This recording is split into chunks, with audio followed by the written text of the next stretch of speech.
Bonjour à toutes et à tous et bienvenue à ce second cours de Lingala que vous propose l'Afropolitaine en partenariat avec le Studio Majorel.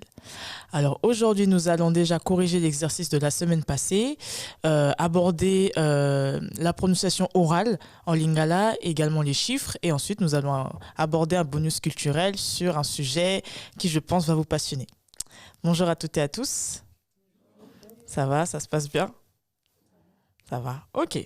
On va commencer, on va rentrer tout de suite dans le but du sujet. On va d'abord commencer par la correction d'exercice de la semaine dernière.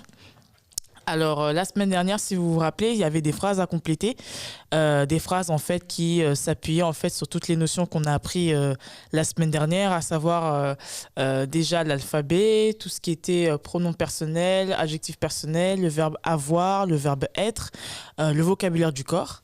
Et du coup, je ne sais pas si vous avez eu des difficultés, enfin pour ceux et celles qui ont eu le temps de faire les exercices, est-ce que vous avez rencontré des difficultés? Est-ce que vous avez des questions particulières?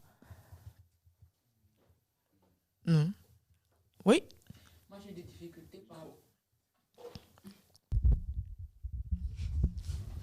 eu des difficultés par rapport aux chiffres.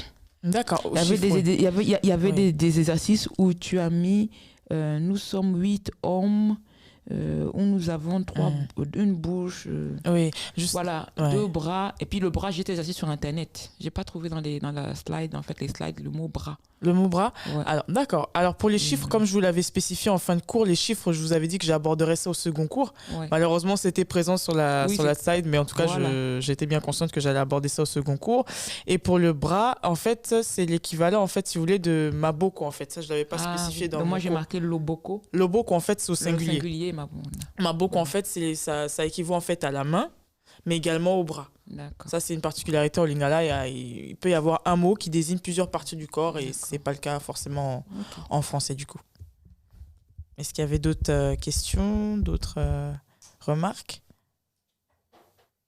D'accord. On va rentrer tout droit dans le but du sujet. On va commencer par l'exercice 1. Alors, l'exercice 1, en fait, consistait... L'exercice 1 consistait justement à compléter des phrases à trous avec les bons termes. Donc, la première phrase, c'était bonjour à tous, Mbote Nabino. Alors, j'ai rajouté une spécificité parce que c'est vrai que Mbote Nabino, ça veut dire bonjour à vous, bonjour à tous, mais vous avez également la possibilité de préciser Nyoso. En fait, Nyoso, si vous voulez, en lingala, ça veut dire tous, ça accentue en fait le fait de saluer vraiment tout le monde. En fait. Donc, si vous voulez, vous avez la possibilité soit de dire Mbote Nabino ou de préciser Mbote Nabino Nyoso si vous voulez vraiment préciser que vous vous adressez vraiment à tout le monde. Mais ce n'est pas une précision qui est obligatoire en tout cas. Oui, Kake? Alors, Mbote Nabino, tu peux dire Mbote Nabino qui signifie bonjour à tous, ou Mbote Nabino Nyoso, c'est bonjour à tous, mais ça précise encore plus, ça accentue en fait le côté que tu salues vraiment toutes les personnes qui sont dans la pièce. Du coup, on ne peut pas dire sans bino. Alors, Mbote Nabino, en fait, Mbote Nabino, Mbote c'est bonjour, Nabino à tous. Donc, si tu dis simplement Mbote, ça veut dire bonjour. Bonjour. Et si je mets Mbote na Nyoso, ça se dit pas? Non, Mbote Nabino Nyoso. Parce que Nyoso, ça veut dire tous, en fait. Mbote Nabino, en fait, Nabino, ça indique les personnes à qui tu t'adresses. Tu vois? Et Nyoso, en fait, ça, si tu veux, ça accentue, en fait, le côté que tu salues tout le monde. Mais tu peux également dire Mbote Nabino et enlever le Nyoso. Le Nyoso, en fait, c'est juste un ajout, mais qui n'est pas obligatoire. C'est comme si un peu on se répétait 2 fois. C'est vrai que si je prends d'un point de vue de la culture française, oui. Mais d'un point de vue de la culture congolaise, non. Dans le sens où Mbote Nabino, c'est... par exemple, je peux vous dire Mbote Nabino. Mbote Nabino Nyoso, c'est si par exemple, il y a énormément de monde ou que je veux accentuer le fait que je veux vraiment saluer tout le monde et n'exclure personne. Là, je conforte ça avec Nyoso. D'accord.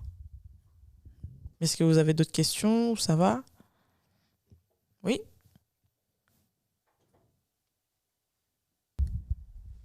Oui, je comprends la remarque de notre camarade, parce qu'en fait, souvent, on a tendance, en fait, à vouloir traduire mot à mot de français en langue africaine. Mais seulement, la langue, comme elle reflète la culture de la personne, tu peux pas dire ça fait bonjour à tous. C'est pas ça, en fait. C'est une autre... Voilà. Par exemple, nous, on ne pourra pas dire Bobasso. Tout le monde, tu vois, Bobasso. Donc, on ne peut pas traduire, en fait, mot à mot. C'est une autre culture, en fait, et une autre façon de voir les choses. Je pense que c'est comme ça. Je pense. Hein. Totalement, surtout que nous, dans la culture congolaise, et je pense que c'est propre à la culture africaine, le nous prime sur le je. Donc, on accentue beaucoup l'effet de groupe. On accentue beaucoup la pluralité. Et contrairement à la culture française, où c'est plus la singularité qui prime sur la pluralité. Donc, par exemple, nous, on dira peut-être « Meyegabé Bobasso ». Alors, normalement, on va dire « Meyegabé comme vous ». Beauté Nabino, on dit « Meyegabé, je vous salue ». Bobasso, vous tous. Je vous salue, vous tous. Vraiment, vous tous. Et c'est vraiment pour... Parce que le salut en la langue africaine est très important, en fait. Ouais. Extrêmement important. Tu vois, quand tu arrives quelque part, il faut vraiment dire « Voilà, je vous salue ». Mais vraiment, là, vous tous, même celui qui est caché, là. C'est exactement ça. C'est ça, c'est comme ça, tu m'as pas salué. Ouais. Non, j'ai dit, tu vois, Mbote Nabino Nyoso. Voilà. Donc, comme tu as dit, même ce qui est caché ne pourra pas dire que tu l'as pas salué. Ouais, c'est exactement ça. C'est une très grande importance, ces salutations. Tout à fait. Alors, on va passer à la phrase suivante. Alors, la phrase suivante, c'était, la traduction en français, c'était « Les gens ont 2 pieds et 1 cœur ». Et je vous avais proposé, alors Batou, le terme qui était bon, et je vous avais proposé comme possibilité Bozali, Ezali, Makolo, Motema. Donc Motema qui signifie le cœur, Makolo les pieds, Bozali, Ezali. Bozali, alors je vais vous dire ça à la fin. Alors Ezali qui vient du comment on appelle ça, du verbe être. C'est la 3e personne du singulier du verbe être. Et Bozali c'est ils sont ou elles sont. Donc, la correction, ça donne Batu, Bazali, Namakolo, Mibale, Namotema, Moko. Donc, en gros, c'est dans cette phrase-là, j'ai vraiment fait exprès de ne mettre aucune bonne réponse pour vous pousser justement à chercher dans le cours.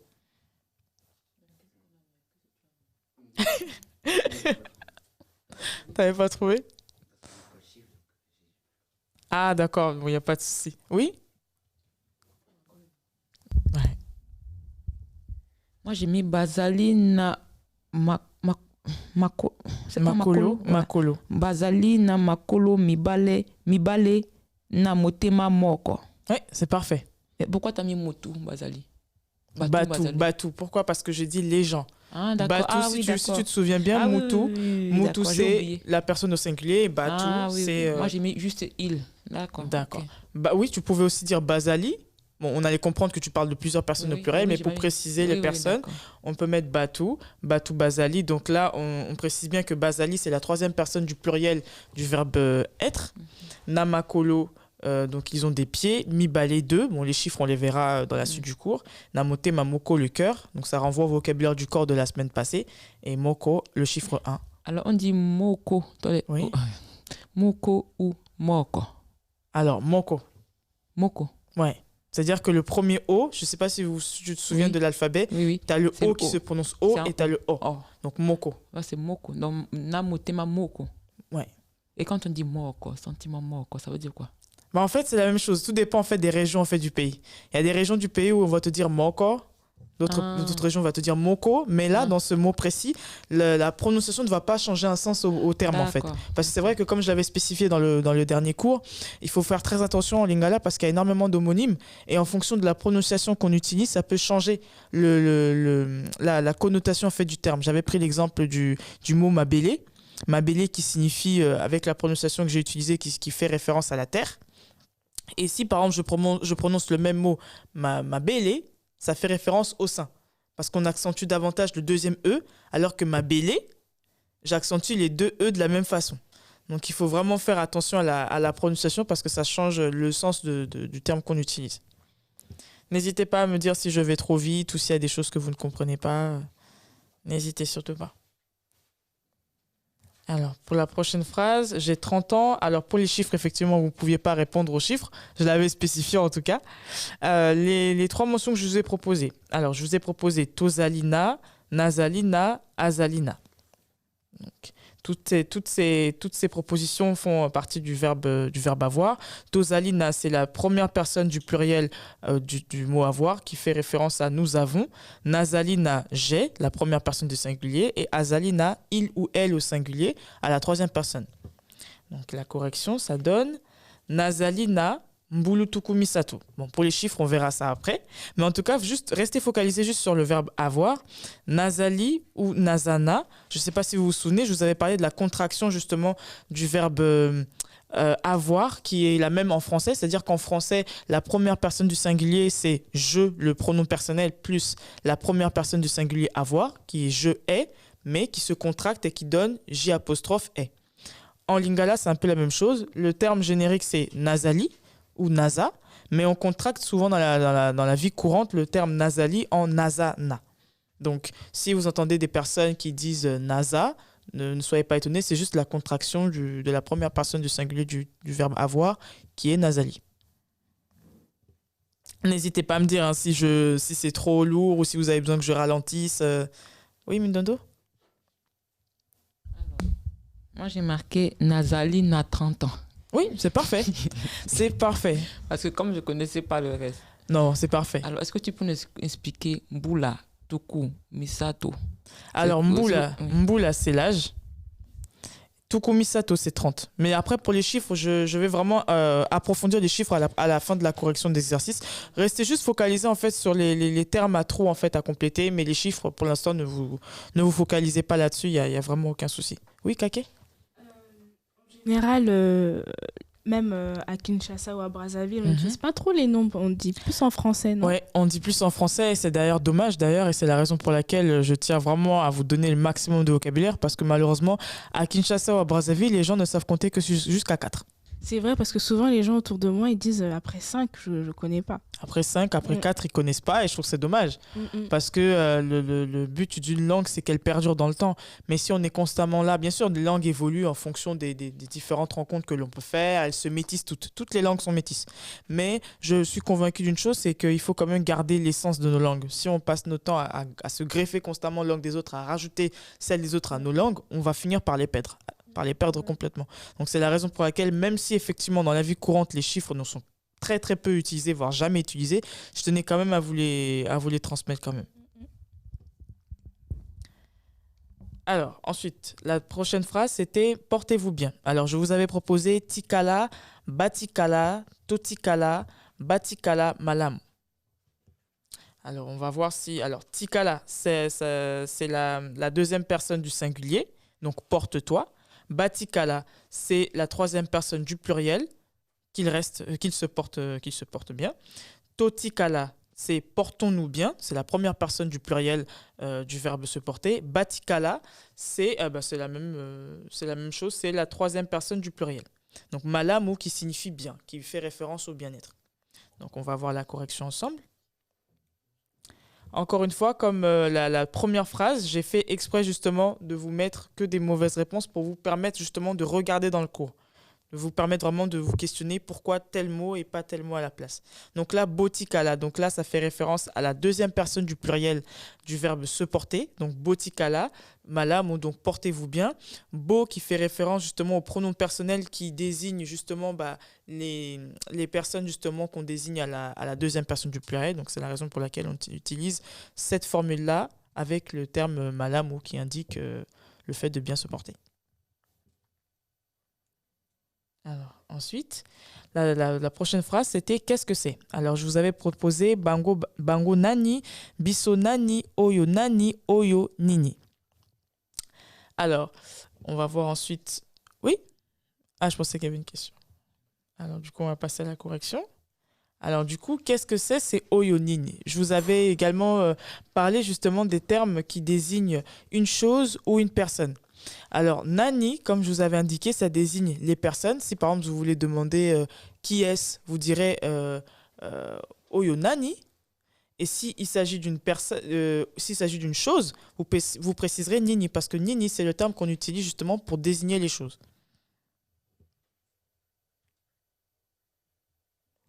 Alors ensuite, la phrase qui suivait, c'était « Qui sont-elles ?» Je vous avais proposé « Yo nani, ye nani, bango banani, banga banani ». Alors je ne sais pas si vous avez repéré parmi ces phrases-là une expression qui n'existe pas. Ouais, banga banani, effectivement, ça n'existe pas. Alors du coup, qui sont-elles? Non, c'est bien Minodo, tu suis bien. C'est bien. Tu t'as pas fait l'exercice, mais je trouve que t'es au taquet. Tu m'as dit tout à l'heure que tu avais fait l'exercice. Non, j'ai dit j'ai fait l'exercice ce matin. Voilà ça qui est noté là en crayon à papier. Ok. Je vais montrer à la caméra. Voilà ça. Là, honnêtement, c'est top. Alors, du coup, qui sont-elles? Qu'est-ce que ça donne en lingala? Ça donne Bango Banani. Pourquoi Bango Banani? Parce que Bango, c'est un terme qui fait référence à EL. Donc, EL qui équivaut à la troisième personne du pluriel. Et Banani, comme je vous avais précisé au cours dernier, c'est un pronom personnel qu'on greffe justement pour désigner la pluralité. Et Nani, comme je vous l'ai indiqué tout à l'heure, ça désigne justement les personnes. Donc voilà pour la raison pour laquelle on dit Bango Banani. Si vous voulez demander qui sont-ils ou qui sont-elles, vous précisez Bango Banani. Alors la prochaine phrase à compléter, c'était ce sont Essengo et Bomengo. Alors Essengo, ça veut dire la joie, donc c'est le prénom que porte Essengo qui est à côté de Mindondo. Et Bomengo, ça désigne la richesse. Donc les propositions que je vous avais faites, c'était Bazali, Tozali, Ezali. Donc Tozali, ça fait référence au verbe avoir à la première personne du pluriel, donc du verbe être, pardon. Tozali, ça fait référence à la première personne du pluriel qui signifie en français nous sommes. Ezali, la troisième personne du singulier, donc il ou elle ou il s'agit. Et Bazali, c'est la première personne du pluriel du verbe être. Donc, du coup, à la correction, ça donne Bango, Essengo, Nabomengo. Oui? Ah, ça va un peu vite, désolé. Oui, t'as une question, Mindondo? Ezali, c'est ça, c'est pour les choses, hein, c'est bien ça? Ezali, voilà, c'est pour les choses, oui. Ezali, c'est pour les choses. Et Azali, c'est il ou elle. Ah oui, dans la troisième... La troisième personne du singulier. Oui, c'est Na-O-A. Voilà, Na-O-A. Et Ezali, c'est pour désigner une chose. Et Azali, c'est la troisième personne. Du singulier. Voilà. Alors, du coup, pour cette phrase, la correction est la suivante. Bango, Essengo, Nabomengo. Alors là, vous pourrez me demander, mais pourquoi il n'y a pas de verbe entre Bango et Essengo? Alors, je vous ai mis une explication en bas. Alors, grammaticalement parlant, normalement, ça devrait donner Bango, Bazali, Essengo, Nabomengo. Ça, ce qu'il voudrait dire, ces personnes-là sont Essengo et Bomengo. Mais si vous voulez, dans la vie courante, on a tendance justement à enlever le verbe Bazali pour juste désigner les personnes Bango, Essengo, Nabomengo. Ce qui fait qu'en fait, si vous, par exemple, on vous demande, je sais pas moi, vous voulez désigner quelqu'un, par exemple, ce sont telle ou telle personne, si vous ne mentionnez pas le verbe, ce ne sera pas, si vous voulez, ça ne va pas causer problème dans le langage courant puisque c'est une expression, en fait, qu'on utilise sans pour autant préciser le verbe. Mais ça, c'est spécifique à cette expression. Oui, Mindondo? Ouais. N'hésitez pas à me dire si ça va trop vite et vous inquiétez pas, le cours, je vous l'enverrai en PDF.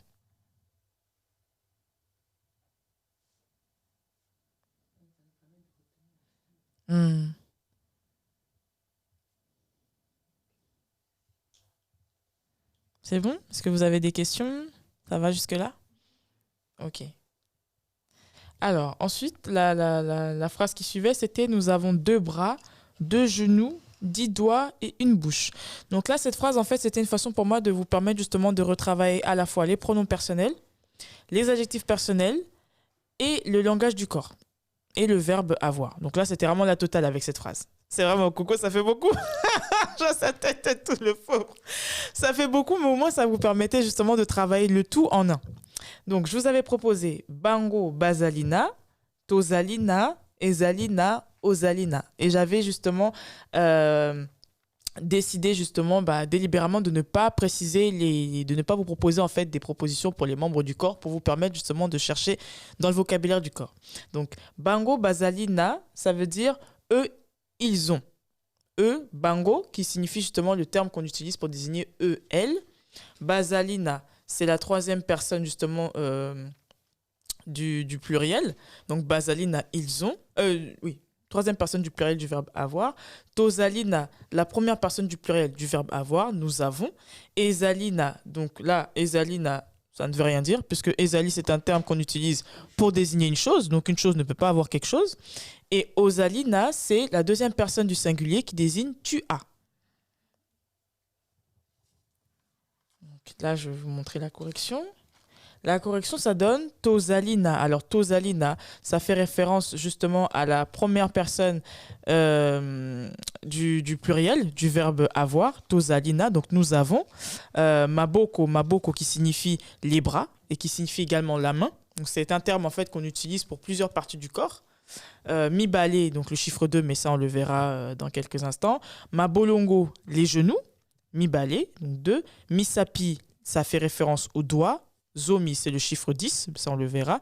Namunoko, na, comme je vous l'avais spécifié dans le cours, na en fait c'est un terme qu'on utilise, c'est une sorte de conjonction de coordination qu'on utilise justement pour rapprocher deux termes. Par exemple, c'est un peu l'équivalent de la conjonction de coordination ET, par exemple en français. Donc là, c'est la raison pour laquelle j'ai rattaché le fait que nous ayons 10 doigts avec une seule bouche. Donc na, en fait, vous permet de relier en fait les deux terminologies. Munoko, la bouche, moko, le chiffre 1. Et justement, je voulais préciser justement dans cette slide que le terme maboko, en fait, ça désigne également les mains, mais aussi les bras. Donc loboko, c'est la main au singulier. Il faut vraiment faire attention à la prononciation parce qu'il y a un O qui se prononce différemment. Si vous voulez, le premier O de l'O se prononce comme un O normal. Et le boko, le deuxième O, il faut l'accentuer davantage. Le boko, voilà. Le boko, c'est la main au singulier. Maboko, c'est la main au pluriel. Et maboko désigne également tout le bras. Le boko, ouais. Mais vous pouvez vous référer au vocabulaire du corps si vous avez besoin de plus de précision. Ça va jusque-là? Ok. Alors, qui es-tu? Alors, je vous avais proposé Nazalina. Nazalina qui fait référence à la première personne du singulier du verbe avoir. Ozali Nini. Ozali Nini qui veut dire tu es quoi? Donc, qui littéralement ne veut rien dire puisque Nini, c'est un terme qu'on utilise pour désigner une chose. Et pour désigner une personne, on utilise Nani. Nazali Nani. Qui suis-je? Nazali, puisque ça fait référence à la première personne du verbe être. Et Nani, qui fait référence justement à une terminologie qu'on utilise pour désigner une personne. Et Ozali Nani, Ozali qui est la deuxième personne du singulier du verbe être. Et Nani, qui fait référence justement le terme qu'on utilise pour désigner une personne. Mindondo, est-ce qu'il y a quelque chose que tu ne comprends pas ou est-ce que je vais trop vite? Oui, c'est normal parce que je commence déjà par vous proposer par vous rappeler en fait la phrase que je vous avais demandé à traduire, les propositions et ensuite celle qui suit, c'est la correction avec l'explication. Yonani. Justement, il y a aussi cette possibilité-là, pardon.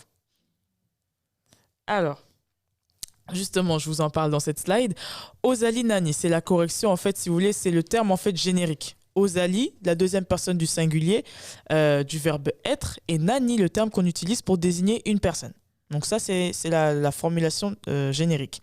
Mais dans le langage familier, il y a également la possibilité de tourner autrement la question, c'est-à-dire yo Nani. Yo qui fait référence justement au pronom personnel yo qui signifie toi. Nani qui fait référence justement au fait qu'on désigne une personne. Donc dans le langage familier, vous pouvez dire yo Nani. Mais le terme générique, c'est Ozali Nani. Donc vous avez la possibilité entre ces deux termes. Mais dans le langage courant, c'est beaucoup plus d'usage de dire yo Nani. Mais ça fait très, si vous voulez, yo Nani, ça fait très agressif. C'est très très familier. Donc après, tout dépend du contexte dans lequel vous vous situez. Alors ensuite, il y avait cette phrase « J'habite en Suisse ». Alors, je vous avais proposé plusieurs propositions. Nafandi na Suisse, Nazali na, Oyo nini, Nafandaka, Nafandaki, Nafandako, Tango nini. Il y a des choses honnêtement qui ne veulent rien dire. Nafandako n'existe pas au lingala. Nafandina, c'est le verbe habiter, j'ai habité, c'est le passé composé. Donc ça, c'est encore un temps qu'on n'a pas encore étudié ensemble. Nazalina, c'est la première personne du singulier du verbe avoir, donc c'est complètement à bannir. Oyo nini, on vient de le voir, donc c'était pas une proposition à prendre. Nafandaka, j'habite, c'est le verbe kofanda au présent. Nafandaki, c'est le verbe habiter mais au passé. Nafandako n'existe pas. Et tango nini, c'est encore une expression qui veut dire à quel moment mais qui n'a pas lieu d'être ici. Donc la correction, ça donne ceci. Nafandaka, na Suisse. Alors comme je vous l'ai précisé, tout à l'heure je vous ai précisé que na faisait référence à une conjonction de coordination. qui est peu l'équivalent en français du mot ET.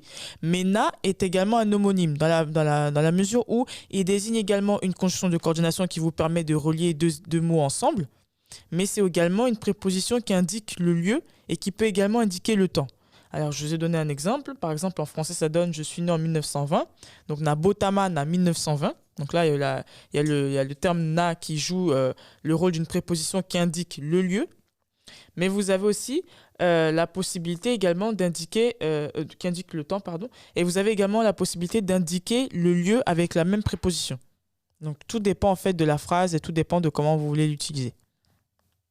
Donc, le terme na, en fait, joue 3 fonctions. Ça vous permet de coordonner, de lier 2 mots ensemble, comme la conjonction de coordination ET et en français, ou vous avez la possibilité de l'utiliser comme un indicateur spatio-temporel. Donc, pour le temps, vous pouvez préciser l'année, vous pouvez préciser la période du jour, que ce soit le matin, le soir, ce genre de choses. Ça, on verra un peu plus tard quand vous aurez un peu plus de vocabulaire sur tout ce qui est lié au temps. Et vous avez également la possibilité de l'utiliser pour indiquer le lieu où vous vous situez. Oui, Mindodo ? Tu as dit que le na avait 3 fonctions. Oui. Conjonction de coordination, oui. ET.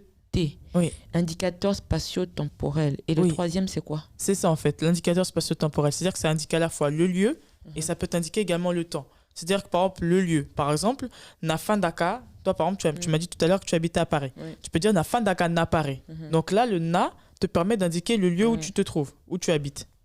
Mais si tu veux l'utiliser pour indiquer le temps, tu peux dire na botama na 96. Donc là, ça veut dire je suis né en 96. D'accord.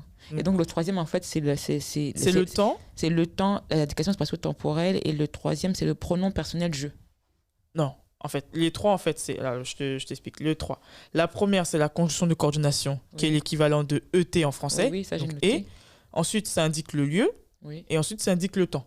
Ah, c'est le temps. C'est ça, en fait. Mais spatio-temporel, en fait, c'est le terme qui regroupe les deux. Et je vous ai donné un exemple avec le verbe kobotama en lingala qui signifie naître. Et vous verrez souvent dans les verbes en lingala qu'ils sont souvent précédés à l'infinitif par la particule ko. Ko, en fait, c'est l'équivalent de l'infinitif en lingala.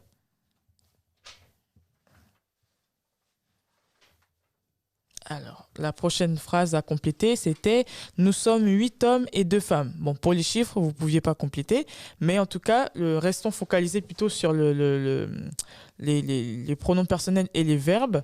Alors, tozali na, ça veut dire « nous avons ». Bazali, ils sont. Tozali, nous sommes. Donc, la correction, ça donne ceci.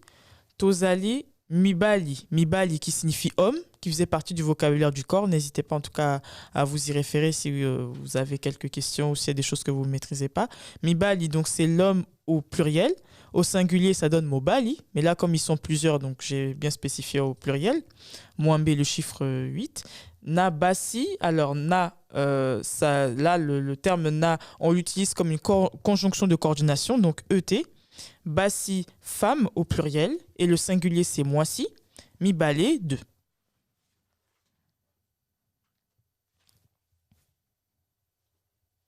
Est-ce que ça va jusque-là? Ok. Alors, cette phrase, c'était « Je suis venu pour apprendre le Swahili » ou ça peut être « Je suis venu pour apprendre le Lingala », ce qui se passe actuellement. Donc, ce que ça donne, c'est « Naye », donc « Je suis venu »,« Po », pour « Nakoye kola », apprendre Swahili. Donc voilà un peu la traduction. Et contrairement au français, on n'a pas forcément besoin de mettre un article défini devant chaque mot. C'est vrai qu'en français, il faut absolument mettre un article défini. Par exemple, je suis venu pour apprendre le Swahili. En lingala, ce n'est pas forcément spécifique. Donc là, on a terminé la correction. Est-ce qu'il y a des parties d'exercices qui vous posent plus de problèmes à la correction? Est-ce qu'il y a des choses sur lesquelles vous voulez que j'insiste davantage? Oui, Sengo? Ah, je pensais que tu voulais poser une question. Ça va jusque-là? Kimia, ça va? Ça fait pas trop... Non, si, ça va, mais je pense que en fait, avec le premier cours, ce sera plus clair. Avec le premier cours, tu verras, j'ai vraiment, parce que c'est vrai que là, j'enchaîne directement. En fait, si tu veux, ces exercices-là permettent en fait de vraiment vous permettre de maîtriser en fait toutes les notions qu'on a appris au premier cours. Mais effectivement, quand tu auras le premier cours, ça va te permettre de mieux assimiler la correction. Oui, ma coco.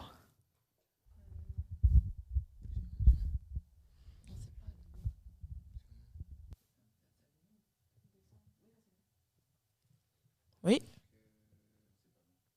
Ah.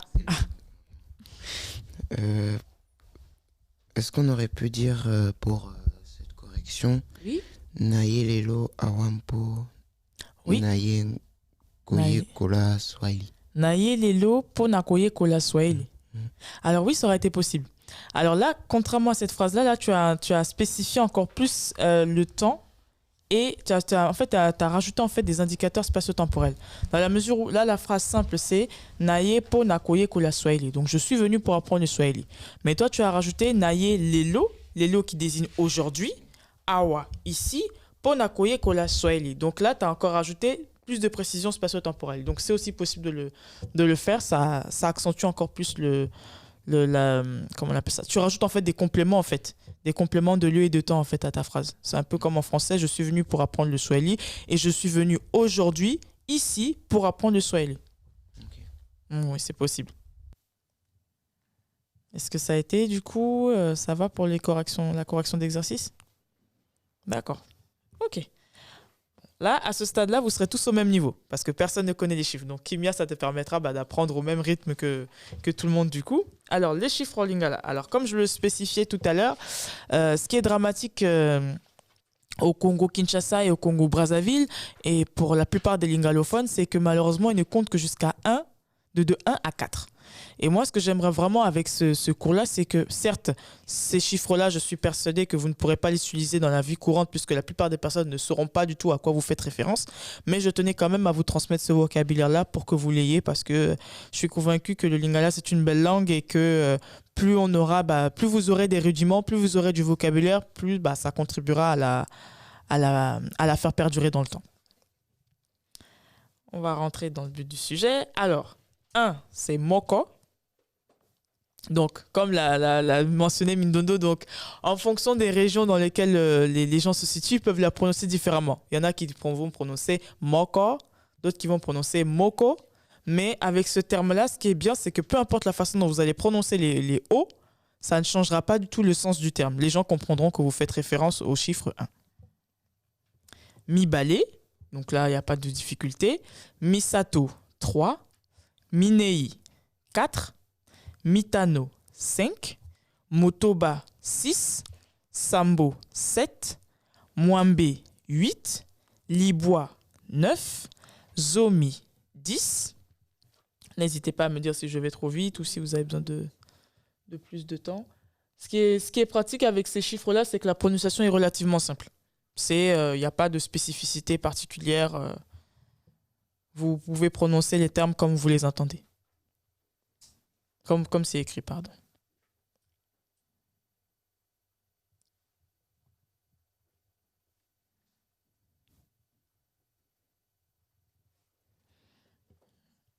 Alors ensuite, donc là, c'est les 10 premiers chiffres.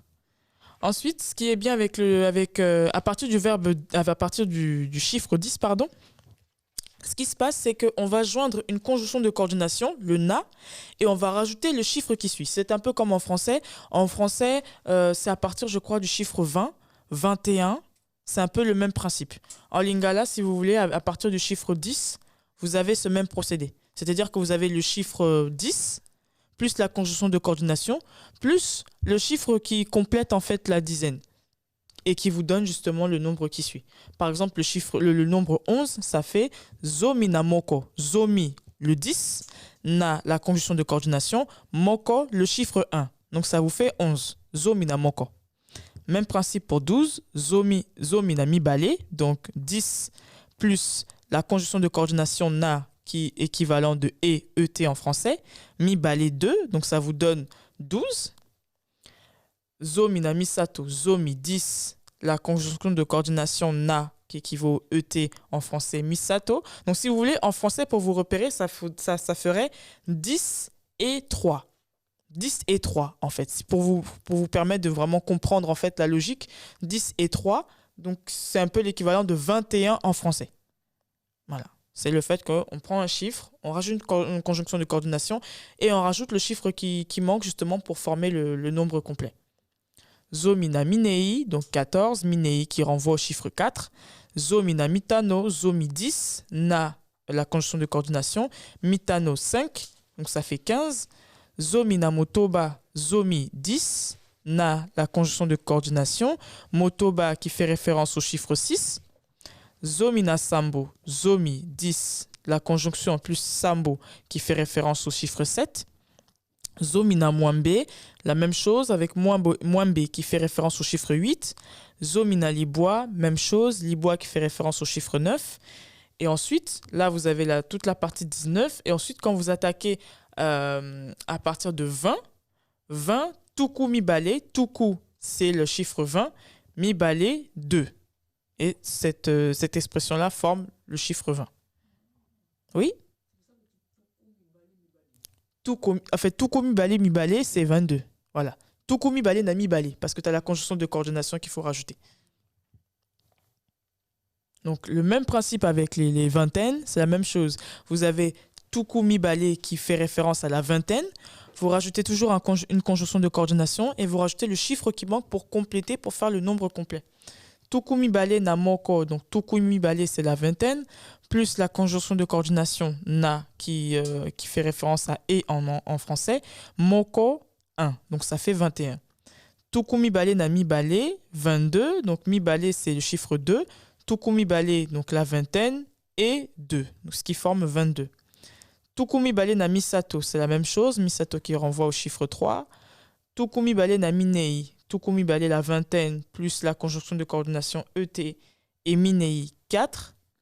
Tukumi bale na mitano, la vingtaine plus mitano 5 qui forme 25. N'hésitez pas à me dire si c'est trop rapide ou si vous avez besoin de plus d'explications. N'hésitez pas.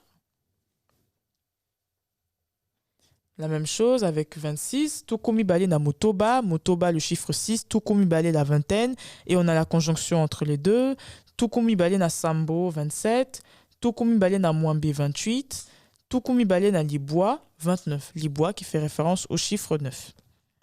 Et vous allez voir, c'est le même processus jusqu'à ce qu'on atteigne 90 et jusqu'à ce qu'on atteigne les chiffres au-delà. C'est toujours, on précise, la quantité, donc ça peut être la vingtaine, la trentaine, la quarantaine, plus une conjonction de coordination et plus le chiffre qui manque pour compléter et former le nombre complet.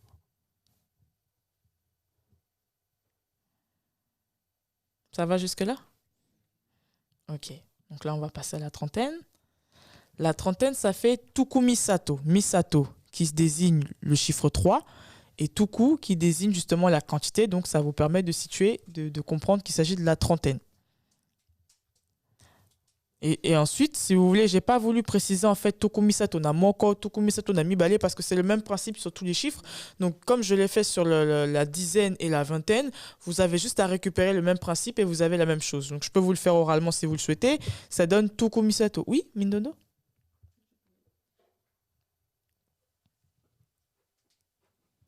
Est-ce que tu pourrais juste... Ah non, c'est marqué. Je vais voir. Le 9, c'est liboa, pas limboa. Non, liboa. Liboa.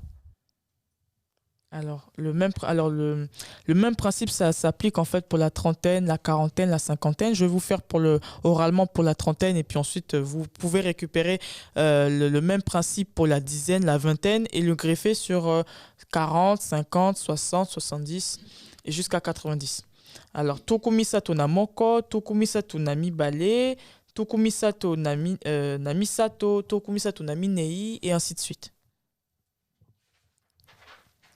Même chose pour la quarantaine, tukuminei, donc là, ça indique que c'est bien la quarantaine, et vous greffez la conjonction de coordination na et le chiffre qui doit suivre pour pouvoir vous faire un nombre complet. Pareil pour 50, tukumita no mitano qui fait référence au chiffre 5. Donc, tukumita no na moko, 51, tukumita no na mibale, 52, et ainsi de suite jusqu'à ce que vous arriviez à la soixantaine. La soixantaine, c'est la même chose. Tukumotoba, motoba qui fait référence au chiffre 6. Tout comme Toba, na Moko, na Mibale, na Misato, na Mine, et ainsi de suite. Ah oui, j'avais oublié de vous rajouter une spécificité. Alors, le terme générique pour 4, c'est Minei. Mais dans la vie courante, on le prononce souvent Minei. Donc, c'est à votre convenance. Soit vous prononcez de façon générique Minei, soit Minei. En fait, Minei, c'est un peu comme le verbe avoir avec nasa. C'est une contraction en fait du i qui devient i tout simplement. Donc après, c'est à votre convenance. Mais dans les deux cas, que vous disiez Minei ou Minei, les gens comprendront que vous faites allusion au chiffre 4. Oui, Mindondo? Non, il n'y a pas de souci. Mais c'est vrai, c'est marrant parce que oui. Y a deux choses. Parce que déjà, même dans Bassa, nous, on dit pour le 5, on dit tan. Il y a vraiment des corrélations entre les langues, tu vois. Oui. Tan. Et pour le 7, on dit sambok. Vous dites c'est samb, c'est ça? Sambo. Sambo. Sambo pour et nous, 7. on dit sambok. Il y a juste un K en plus et le c'est tan. Et aussi pour le 100, apparemment, il semblerait que la vraie appellation du mot Afrique, qui n'est pas une appellation endogène, qui nous a été imposée, en fait, africain, que apparemment le vrai nom du continent serait Kama. Kama? Oui, Kama. Donc, on retrouve encore tous ces noms-là. Mais moi, ça ne m'étonne vraiment pas. Moi, je trouve que c'est super intéressant ce que tu dis parce que ça conforte encore plus l'idée que les peuples africains, en fait, sont un seul même peuple. Surtout les peuples au niveau du centre. Oui, tout à fait. Fait partie du peuple bantou. Oui. Et on retrouve pas mal de similitudes entre certaines langues. Et surtout du peuple Congo aussi. Oui, du peuple Congo. Surtout important avec le cas. Mais le cas qui revient souvent. Mais c'est vrai que c'est important parce que quand on fait des cours de langue comme ça, c'est pour nous réapproprier notre langue, mais c'est aussi pour nous réapproprier nos noms. Tout à fait. Et quand on dit on est Camerounais, on est Congolais, on est Sénégalais, en fait, Sénégal, ça veut dire pirogue, Cameroun, ça vient de portugais, crevette, tu vois. Le fait de retrouver nos langues, on revoit que... Parce que quand tu n'as pas ton nom, tu n'es pas libre. Totalement. Tu es emprisonné. Et même le fait de dire Afrique, en fait, à la base, c'est pas notre nom originel. Ouais. Et ce qui fait qu'on se crée une identité, en fait, qui est un peu fictive. Et là, je revois ce mot-là qui est Kama, donc ça me fait plaisir d'apprendre encore pour revoir encore ça, parce qu'il y a du travail à faire encore, je pense. Tout à fait. Et d'ailleurs, je te remercie justement d'avoir fait cet aparté parce que ça vous permet de comprendre la raison pour laquelle, même si, encore une fois, les chiffres ne sont pas utilisés malheureusement dans la langue courante en lingala, on s'arrête qu'au chiffre 4, mais je tenais vraiment à vous montrer tout ça pour que vous puissiez justement, si vous maîtrisez d'autres langues bantou comme Mindondo, que vous puissiez justement voir les similitudes qu'il y a justement au sein du peuple bantou. Parce que c'est des peuples qui émergent en fait au sein de la même région spatiale et du coup, il y a pas mal de similitudes entre les langues. Donc c'était aussi l'occasion aussi de vous les montrer et de vous permettre de faire des rapprochements si possible. Donc Tuku Sambo, comme je l'ai spécifié, c'est 70. Sambo qui fait référence au chiffre 7. Tuku Mwambe qui fait référence au chiffre 8. Donc même chose, vous prenez Tuku Mwambe, vous rajoutez la coordination de conjonction na, plus le chiffre que si. Tuku Mwambe na Misato, Tuku Mwambe na Liboa, ce que vous voulez. Tuku Liboa, 90. Et Kama, le chiffre 100. Je vous ai également mis Kamamoko na Zomi. Donc, Kamamoko, donc ça veut dire une centaine, plus 10. Donc, c'est une centaine, donc 110, plus 1. Donc, ça fait 110, le chiffre complet. Koto, 1000. Alors, Koto, comme je l'avais spécifié dans le cours dernier, vous verrez souvent des termes qui commencent par un N et qui sont ensuite à la suite duquel on place une consonne. Le N chez nous est muet. Donc, quand vous voyez un NK, un NT, par exemple, mon nom à moi, c'est Tumba Mukendi. Étymologiquement parlant, ça s'écrit NT. À la française, on aurait tendance à dire Ntuba ou Ntumba. Non, le N est muet. Tumba. Donc, quand vous voyez, par exemple, des mots qui commencent par un N et qui sont succédés par des consonnes, voilà, Koto. Le N n'existe pas. C'est un peu comme Dupont à la française. On ne dit pas Dupont. On dit Dupont. C'est des lettres muettes, mais qui font partie intégrante de l'orthographe du lingala. Est-ce que vous avez... Oui, Kimia? Pour le M, alors, le M, c'est un peu différent. Par exemple, il y avait un personnage de Black Panther qui s'appelait Mbasu, je ne sais plus. Mbaku. Mbaku, voilà. Le M, c'est différent. Mbaku, le M, si vous voulez, il se situe aussi devant des consonnes. Mais quand vous avez un M devant des consonnes, là, vous dites Mba. Mba. Souvent, c'est souvent derrière un B, c'est souvent derrière un B. Donc, dans ces situations-là, vous prononcez Mba. Mbe. Mbe. Donc là, le M doit se prononcer, mais il doit en fait danser avec le B. Oui. Mais avec le N, c'est différent. Okay. Makiasi, 1 million. Donc là, vous avez tous les chiffres. Et encore une fois, comme je vous l'ai dit, dans la vie courante, les gens connaissent que de 1 à 4. Donc si vous commencez à compter avec eux jusqu'à 1 million, bon, ils ne vous comprendront pas. Mais au moins, vous aurez au moins les bases et l'étymologie, en tout cas, des termes. Aucune idée. Alors là, je ne saurais pas te répondre. Je pense qu'il y a eu un grand problème de transmission, en fait. Un grand problème de transmission qui fait que les gens ne savent compter que jusqu'à 4. Et vu qu'ils ne savent compter que jusqu'à 4 et qu'ils se réfèrent énormément aux chiffres français, du coup, je pense qu'il y a aussi ils se disent que peut-être c'est pas utile de savoir compter en lingala comme on compte en français. Ce que pour moi, je trouve ça très important parce que justement, le fait de garder un maximum de vocabulaire dans nos langues, c'est ce qui nous permet justement de garder notre authenticité le plus longtemps possible. Donc, c'est la raison pour laquelle, même si c'est encore très couramment utilisé, je tenais vraiment à vous faire savoir tout ça. Oui, Mindondo ? Là, tu as dit donc 100 kama, 110 kama moko nazomi. Mais 200, 300, 400 kama... Kamami bale na. Kamami bale na. Par exemple, je ne sais pas, moi, si tu veux dire kamami bale na misato, ça fera 203. Kama, si tu veux dire 303, Kama Misato na, et tu rajoutes le chiffre. Kama, je sais pas moi, Libois, ça va faire 800. Kama Libois na, et donc tu rajoutes tout de suite le chiffre. Voilà. Les unités de la centaine, tout de suite à la suite. On ne met pas de na entre eux. Ah si, toujours. Par exemple, Kama. Alors, Kama, c'est la centaine. Si je fais par exemple 200 ou 300, je fais Kama Bale, Kama Misato, Kama Minei, voilà. Kama Mitano, Kama Motoba, voilà. Kama Sambo. Ça, c'est si tu veux dire le chiffre générique. Oui. Mais si tu veux rajouter l'unité, là, tu rajoutes la coordination. D'accord. Avec... Non, c'est pour savoir pour les centaines, en fait. Oui. Voilà, juste les centaines rondes, et puis après, on peut rajouter les unités. Les unités derrière. Avec, et donc, c'est pareil pour le Koto et Makiasi. Donc, si je me dis Koto Mibale, Koto... Misato, Koto, Minei, c'est ça aussi ça. Voilà, ça c'est les chiffres ronds et après tu rajoutes l'unité avec donc, la conjonction. Donc si je dis par exemple 1200, Koto Mibale, Kama Mibale. Voilà. D'accord. C'est un peu ça. Mais dans la vie courante, t'inquiète pas, on te demandera pas d'aller aussi loin.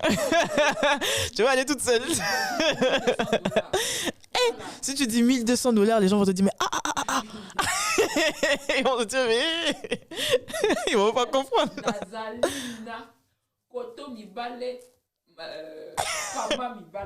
Les gens vont rigoler. Les gens vont se dire mais les gens vont pas te comprendre et de deux ils vont se dire mais la sœur là vraiment.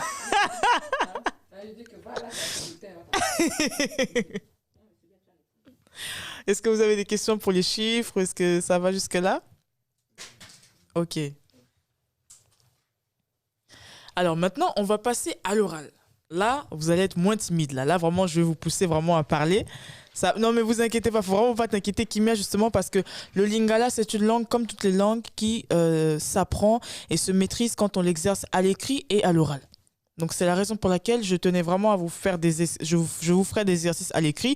Le cours 1, il y avait énormément de vocabulaire et j'avais d'ailleurs incité tout le monde justement à l'acquérir petit à petit, à en apprendre un petit peu tous les jours. C'est ce que je ferai également à la fin de ce cours, de toujours vous encourager à accumuler un maximum de vocabulaire parce que plus vous aurez du vocabulaire, plus vous serez à l'aise. Mais vous serez également à l'aise en vous exprimant. Parce que ça va vous permettre justement de voir quels sont les points que vous maîtrisez, parce qu'il y a des points que vous maîtrisez, des points que vous maîtrisez moins et d'autres que vous ne maîtrisez pas du tout. Ça va vous permettre justement de vous situer et de pouvoir justement garder cette motivation-là. Parce que si c'est toujours moi qui parle, ça fait très scolaire. Et mon but à moi, c'est que vous ressortiez de ce cours-là en ayant des bases, en ayant des acquis.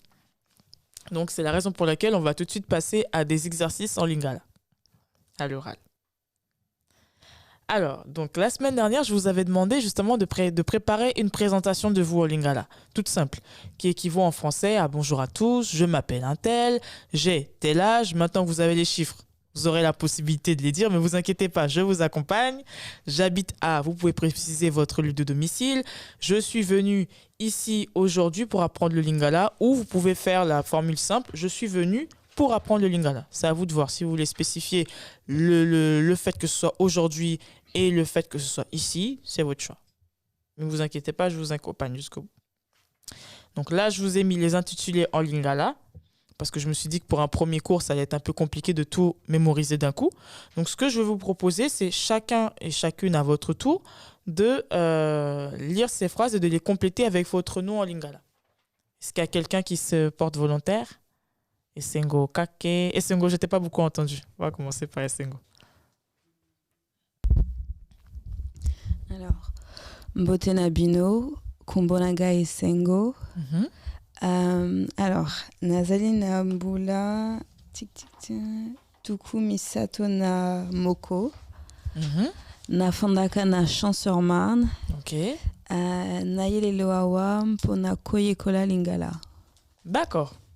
Alors, il y a juste une remarque que je pourrais faire, c'est le po, le M qui se situe devant le P, et comme le N devant une consonne. Il est muet. Donc, po. Mais sinon, ça va. Mais tu fais très jeune en tout cas, Essengo. On le dit souvent. C'est la génétique africaine. Yes, black don't crack. Exactly. Ok. Est-ce qu'il y a quelqu'un d'autre qui veut tenter? Kake? Ah, maman, il va faire, t'inquiète pas, tout le monde va passer. Tout le monde va passer. Ah, ok. Kake, tu voulais essayer? Oui. Il n'y a pas de souci, ça va venir au fur et à mesure. D'ailleurs, j'ai l'exercice pratique justement à la fin du cours pour vous aider dans ce sens, donc il n'y a pas de souci. Mbotena Bino, Kombo Nangai Marif Kake, Nazali Nambula, Tuku Mibale Namibale. Ah non, je vais tromper, c'est 3. Tuku Misato. Tuku Misato. Nafandaka na Lime.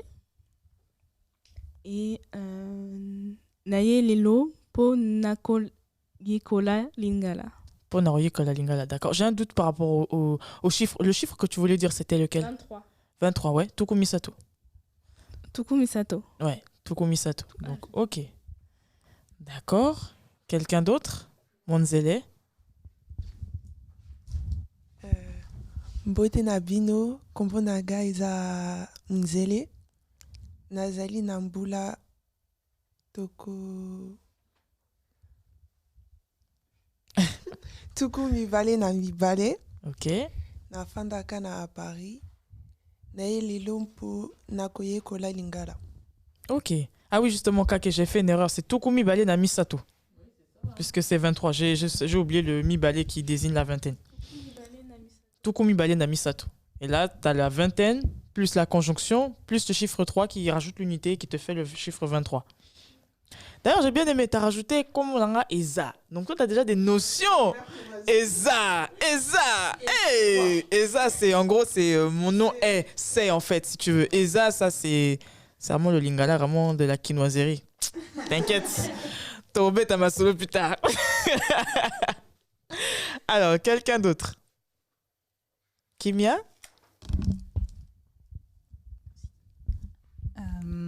Mbotena Bino, Kombo Nangai Kimia, Nazali Nambula,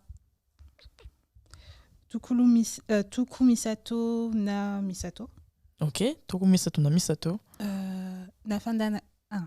Nafandaka na Delila. Ok. Nayelelo Po na. Ah, c'est chaud. Nayelelo Po Nakoyekola Lingala. Ok. J'ai oublié. Ah, Makoko. Ah oui, Mindodo et Makoko, ça, il ne faut pas que je vous oublie. Ah maman ne veut pas monter. Oui. Mbotena Bino, Kombo Nanga Makoko. Kombo Nanga Makoko. Oui.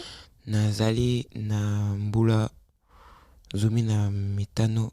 Ok. Na Fandaka na Paris. Nayelelo Awampo Nankoye Kola Lingala. Ok. Ah bah t'es tout jeune. Eh ben, c'est chouette. Moi, je trouve ça super que tu puisses venir en plus aussi jeune. Donc, plus tu viens jeune, en plus, il y a maman qui est là pour te booster. Donc, vraiment. Non, mais c'est bien, c'est super. Alors, ma Mindondo, on t'écoute.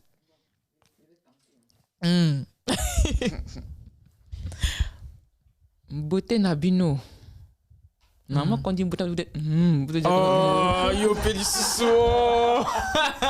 Ça, je ne l'aurais pas encore appris. Normalement, quand on dit beauté, oui, Malembe, à la fin de l'exercice. Mais c'est bien qu'ils vont faire comme ça pour m'encourager aussi un peu, non? Oui, je t'encourage, mais tu peux. Mais pourquoi ils ne m'encouragent pas eux? Mais ils savent pas. Ils savent pas encore. Bon, ils savent maintenant. Beauté Nabino. Ah, beauté maman, il y a des connaisseurs ici.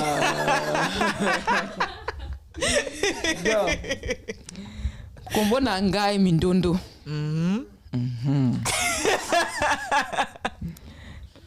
Nazali na mbula tuku minei na moko. En tout cas, nafandaka na Paris. Nafandaka. Oui. Na Paris. Na elelo awa po nakoyekola lingala. Po nakoyekola. Bon, je recommence. Nakoyekola. Po nakoyekola. Attends, je recommence alors. Na elelo awa po nakoyekola lingala. Lingala. Hey. Ah oui. Je recommence. Na elelo awa po nakoyekola lingala. Chapeau. Ah, c'est bon. Faut l'applaudir, pardon. Bobé Télé Maboko. Bobé Télé Maboko, ça veut dire applaudissez la en lingala. Bobé. Alors, en lingala, Bobé Télé. Alors, si vous voulez, là je l'ai dit de façon contractée. De façon contractée, ça donne Bobé Télé Maboko. Bobé Télé Maboko. T'inquiète, je viens. Bobé Télé Maboko, c'est en gros applaudissez là. Mais le terme générique, c'est Bobé Télé, c'est-à-dire applaudissez, yé, là. Bobé Télé yé, Maboko. Donc Bobé Télé, B-O-B-E, T-E. Alors B-O-B-E, T-E-L-A, espace yé, yé qui fait référence à lui, elle, Maboko, les mains. Donc Bobé Télé, Maboko, applaudissez là. Donc en fait, en français, si je dois traduire littéralement, c'est tapez-lui des mains. Mais en lingala, c'est applaudissez là. Ou le. Ouais.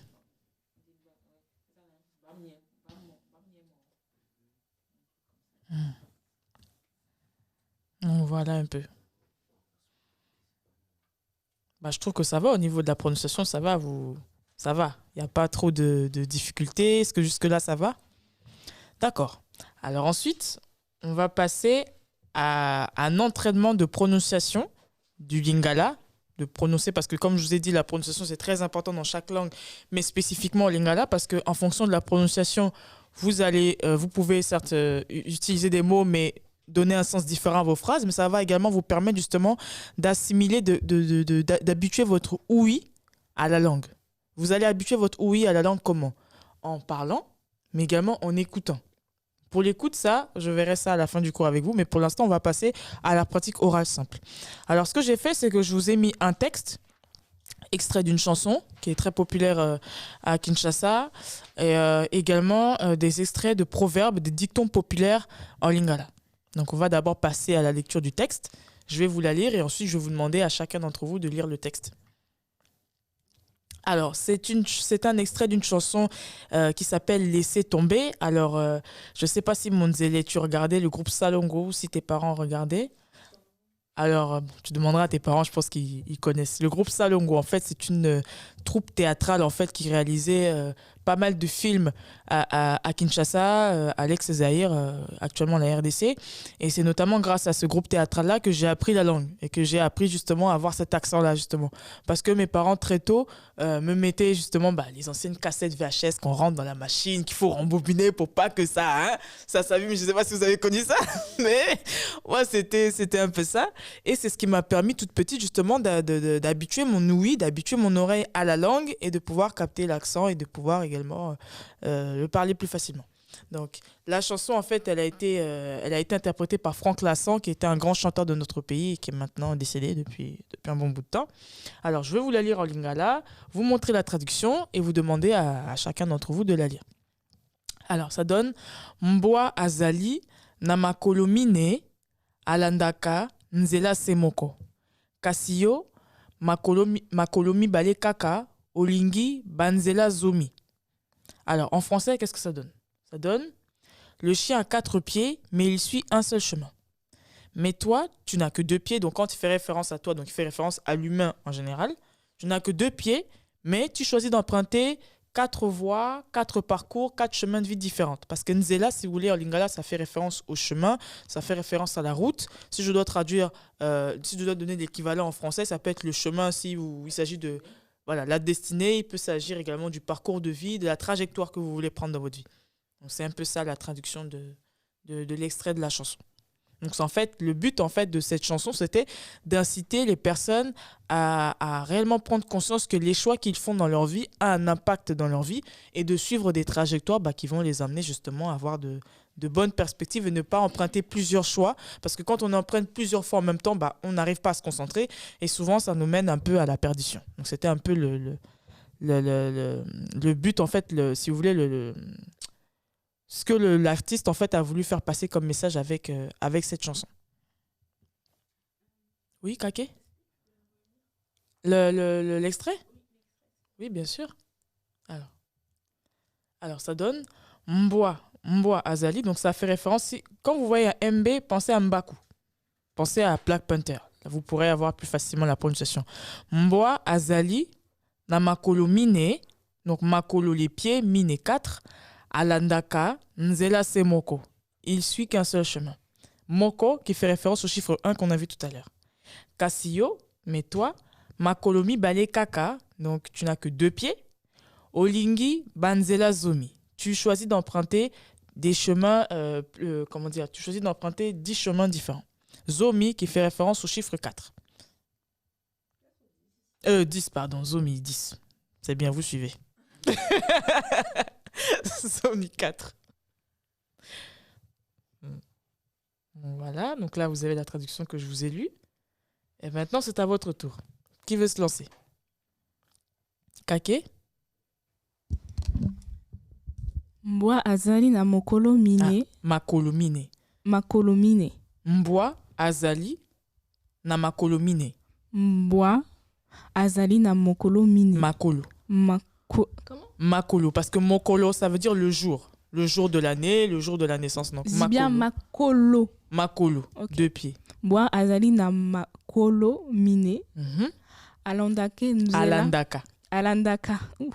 Alandaka nzela semoko. Oui. Kasiyo makolo mibale kaka olingi banzela zomi. D'accord, mais je vais te demander quand même de le relire parce que là c'était un peu tengu. Donc en gros tengu c'est que ça. Quand tu lis, on dirait que c'est simple, mais en fait ça la prend. En fait, si tu veux, ce que j'ai remarqué avec toi, Kake, c'est que tu lis en fait à la française, c'est rapide. Ça. Il faut mettre des pauses. En fait, chez nous, en fait, en lingala, il n'y a pas beaucoup de ponctuation, c'est-à-dire des virgules, ce genre de choses quand on écrit. Par contre, on marque énormément de temps de pause entre les mots. Donc, il faut vraiment, en fait, si tu veux, le lingala, c'est un peu, je sais pas, pour vous qui ne connaissez pas la langue, est-ce que quand vous l'écoutez parler ou chanter, enfin, pas chanter, mais quand vous l'écoutez parler, est-ce que vous avez le sentiment que c'est une langue musicale? C'est exactement ça dans la réalité. Le lingala est une langue musicale et dans chaque partition, dans chaque musique, il y a des temps de pause. Alors, en français, je comprends qu'en français, effectivement, il y a énormément de... La ponctuation est très marquée par des virgules, des points-virgules, des points d'exclamation, ce genre de choses. Mais en lingala, c'est pas très souvent le cas. Et ce qu'il faut faire, c'est qu'il faut marquer des temps de pause. Par exemple, tu dis Mbwa azali na makolo mine alandaka nzela semoko. Tu vois, il n'y a pas de virgule, mais il y a des temps de pause. Donc, n'hésite pas à prendre ton temps quand tu lis. Ça sera plus facile. Je vais essayer. Mbwa azali na makolo mine alandaka nzela semoko. Kasi yo makolo mibale kaka olingi banzela zomi. Banzela zomi, parfait. Non, mais t'inquiète pas. Là, c'était la première. Après, il y aura des macécés, des proverbes. Ce sera des phrases beaucoup plus courtes. Ça va aller. Mtumususu, quelqu'un d'autre? Essengo?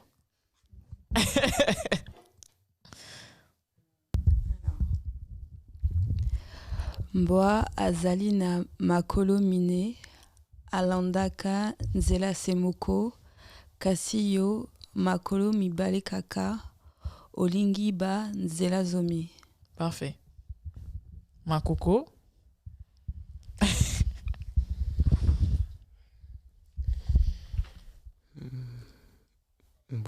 Mbwa azali na makolo mine, alandaka nzela semoko, kasi yo makolo mibale kaka, olingi ba nzela zomi.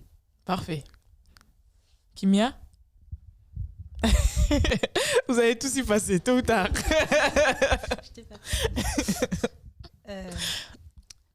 Mbwa azali na makolo mine, alandaka nzela semoko, kasi yo makolo mibale kaka, olingi banzela zomi. Zomi. Monzele? Mbwa azali na makolo mine, alandaka nzela semoko, kasi yo makolo mibale kaka, olingi banzela zomi. En tout cas, toi, t'as été coaché par moment, toi. Vraiment, ah là là, on sent que vraiment t'as été coaché. Mindondo?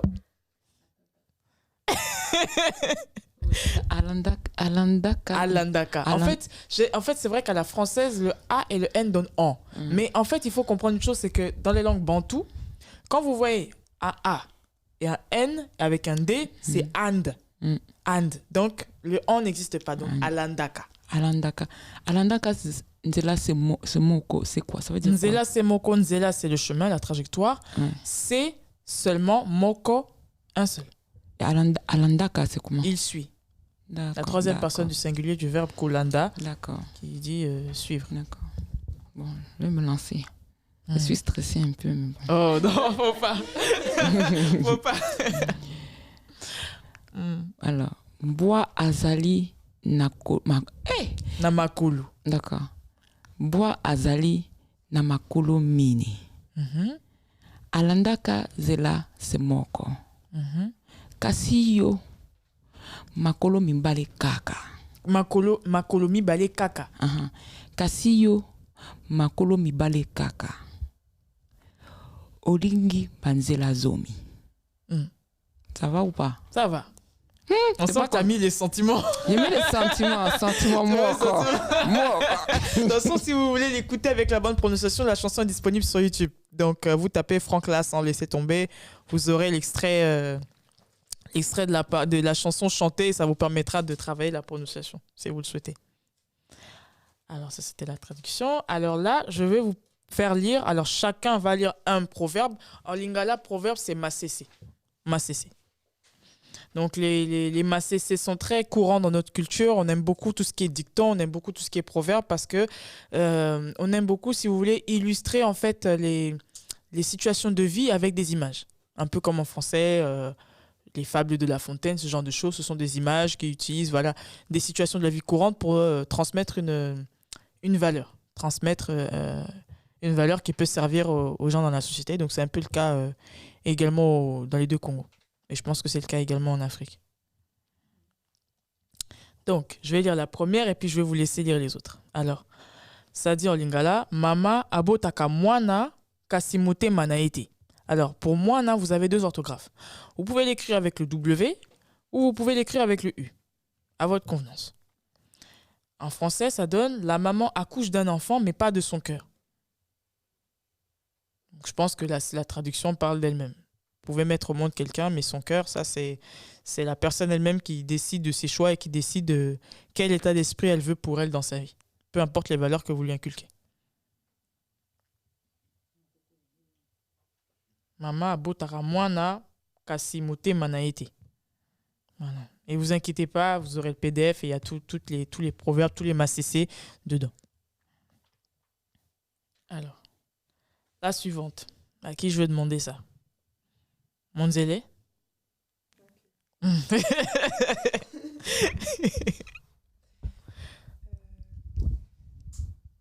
Et lolemo ataekangeli monoko kanda et puis melaka ye bilei te. Parfait. Alors, je vais le reprononcer. Alors, lolemo ataekangeli monoko kanda et puis melaka ye bilei te. En gros, même si la langue en veut à la bouche, elle ne prive pas de nourriture.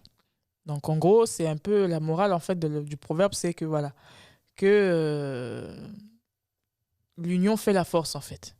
Qu'on a besoin des uns et des autres pour avancer. Qu'on ne peut pas tout le temps en fait se faire la guerre. Qu'on est interdépendant. Voilà, c'est un proverbe en fait qui souligne l'interdépendance. Et c'est une notion qui est très forte en Afrique parce que la pluralité en fait, le nous prime sur le je. C'est un peu tout ça pour vous montrer un peu l'aspect culturel en fait de cette expression-là. Voilà. Alors pour la suivante, est-ce qu'il y a des volontaires? Kimia? J'ai vraiment l'impression... Mon Dieu. Vous inquiétez pas, c'est vraiment pas pour vous mettre la pression, quoi. C'est vraiment pour vous aider.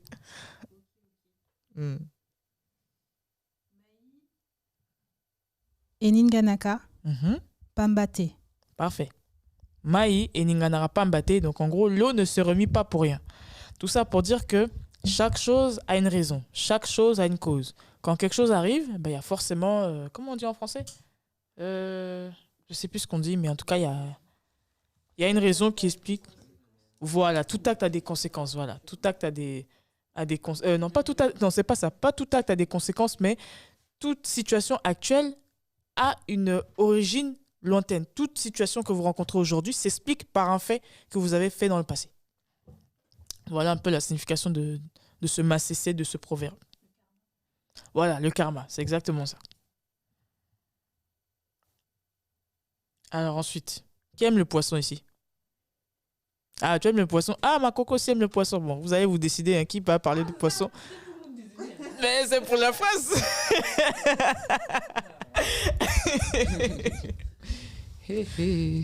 Bon. Alors, attends. Alors, j'ai pas trop compris la phrase. Il y a la traduction juste en dessous. Bon, mais je pense qu'il faut comprendre un peu pour... Je vais expliquer, t'inquiète. D'accord. Bisi et Landaka. C'est pas ça qu'on dit? Bisi et Landaka. Bisi et Landaka. Bisi, parce que là, tu as dit Bisi. Et Bisi, chez nous, si tu veux, pour te montrer un peu, nous, avec la langue française, on a du mal avec les U. Et souvent, pour dire bus, on prononce Bisi. Donc, si tu dis Bisi, les gens vont penser que tu parles du bus. Donc, il faut bien préciser Mbisi. Mbisi et Landaka. Ezikamayi ezo chola. Mbisi et Landaka et Sikama et Zochula. Mbisi et Landaka et Sikamayi et Zochula. Bisi et Landaka et Sikamayi et Zochula. Bisi et Landaka et Sikamayi et Zochula. Et Zochula. Non, mais t'inquiète, ça va venir. Mais tu m'as dit que tu aimais le poisson, donc moi je me suis dit, Donc le poisson suit le courant de l'eau. Donc en gros, pour vous expliquer un peu le contexte, c'est que on suit en fait, si vous voulez, comment je pourrais l'expliquer en français, on suit en fait facilement les choses pour lesquelles on est attiré en fait. Je sais pas, par exemple, si vous aimez la musique, ce sera beaucoup plus facile pour vous de suivre le courant si par exemple on vous invite à un concert. C'est un peu ça en fait. On suit naturellement le cycle des choses. C'est un peu ça, si je dois traduire textuellement en français. Mais j'avoue que c'est pas forcément évident de traduire textuellement les macécés en lingala en français parce que la culture n'est pas la même et trouver les termes appropriés à chaque fois, c'est pas forcément évident, mais c'est un peu ça le sens du macécé. Ou de la macécé. Oh, je sais même pas si en lingala, il n'y a pas de féminin, masculin pour macécé. Donc, on va dire du macécé comme mon proverbe, c'est masculin en français. Alors, ma coco.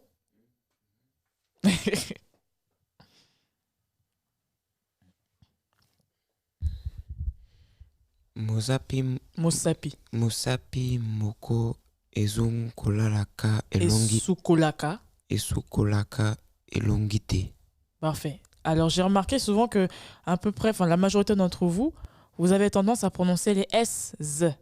Alors, en lingala, c'est pas du tout comme en français où vous pouvez avoir des S qui se prononcent Z ou SE. Nous, tous les S se prononcent SE.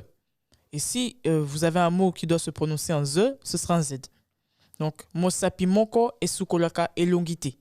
Donc, en gros, un seul doigt ne nettoie pas ou ne lave pas le visage. Donc là encore, ce macécé-là, ça accentue en fait l'idée de pluralité, qu'on a besoin des uns des autres pour avancer. Et mosapi, si vous voulez, c'est le singulier de misapi, qui signifie doigt, ongle au lingala, que vous pouvez retrouver dans le premier cours à la partie vocabulaire du corps. Ça va jusque-là? Alors, je crois que tout le monde est passé. Je vais lire celle-là. Matoi. Ah, tu l'as pas fait, Kake? Ok. Matoi et les kakamutute. Voilà. Matoi et les kakamutute. Et les kaka... Non, là même moi j'ai mal prononcé. Matoi et les kakamutute. Ou motote. Tout dépend de votre préférence. Il y en a qui disent mutu, qui signifie la tête, ce dont on avait parlé la semaine passée, ou moto, la tête. Là aussi, il faut vraiment faire attention à la prononciation parce que si vous dites moto, ça fait allusion à une personne.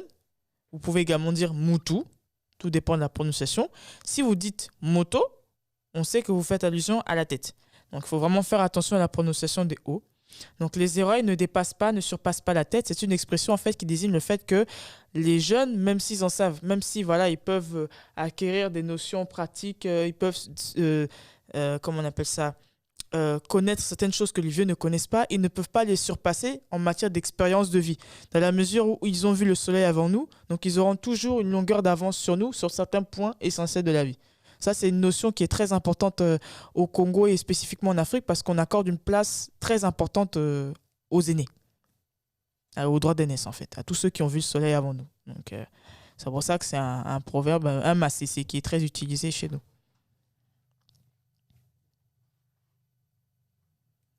Alors, Nathalie Likolo Pénacé, j'ai regardé le ciel et la terre.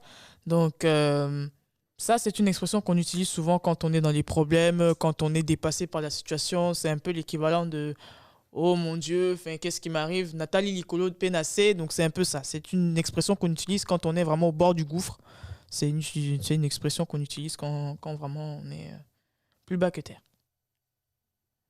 Donc, Likolo, le ciel, c'est par terre, le sol.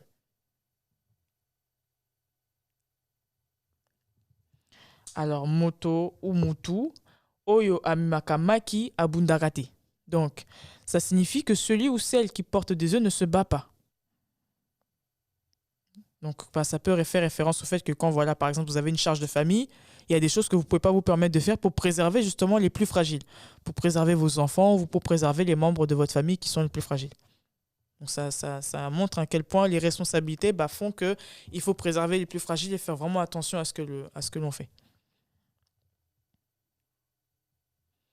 Alors, banga makambo makambo bangayo. Alors ça, c'est une expression que vous entendrez très, très, très, très, très souvent, que ce soit à Kinshasa ou à Brazzaville. C'est une expression quand une personne cherche des problèmes ou risque de se mettre dans des situations qui peuvent lui causer préjudice. Pour la prévenir, on lui dit souvent ça, banga makambo makambo bangayo. Donc, aie peur des problèmes et les problèmes auront peur de toi. Donc, c'est une façon en fait de prévenir la personne de s'éloigner le plus des situations qui peuvent lui causer des problèmes certains à l'avenir. Donc, banga makambo makambo bangayo.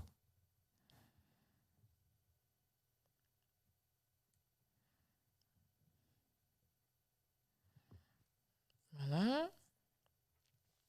Donc là, c'était pour la partie orale. Alors moi, comme j'ai dit tout à l'heure, à chaque leçon, je vous propose toujours des exercices. Vous allez voir, c'est souvent redondant, mais ce sont des exercices qui sont essentiels si vous voulez avancer, pour continuer aussi à garder la motivation qui vous anime aujourd'hui. Parce que je pars du principe qu'une langue, comme j'ai dit tout à l'heure, ça s'apprend à l'écrit, à l'oral et ça s'apprend par la pratique. Donc plus vous allez pratiquer, plus vous aurez moins peur, plus vous serez à l'aise et qui sait, bientôt on va tchatcher en lingala. Ce sera avec plaisir. C'est ça. Et tchatcho, c'est Kofi, c'est autre chose. Mais toi, ça c'est mon pas ouais, j'adore Kofi le vidéo.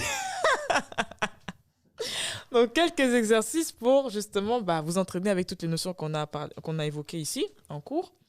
Oula. Alors, comme d'habitude, apprendre 10 mots par semaine. Donc, n'hésitez pas à retourner voir le cours numéro 1. Apprenez 10 mots du vocabulaire du corps et entraînez-vous surtout oralement à les prononcer, justement, pour que vous puissiez justement vous familiariser avec la prononciation et les apprendre aussi plus facilement. Parce qu'une langue, ça apprend très bien quand on la maîtrise à l'oral et à l'écrit. Les verbes être et avoir qu'on a vu au premier cours, n'hésitez pas à continuer à les apprendre. Ça va vous permettre justement de continuer à formuler des phrases. Et les chiffres, apprendre 10 chiffres par semaine si vous avez la possibilité et entraînez-vous à les prononcer. J'insiste vraiment là-dessus, plus vous allez vous entraîner, plus vous allez travailler, plus vous serez à l'aise. Il n'y a pas de secret. Je comprends qu'avec le travail, ce n'est pas évident, mais si vous vous attendez tous les jours, c'est comme une plante. Vous l'arrosez un petit peu chaque jour.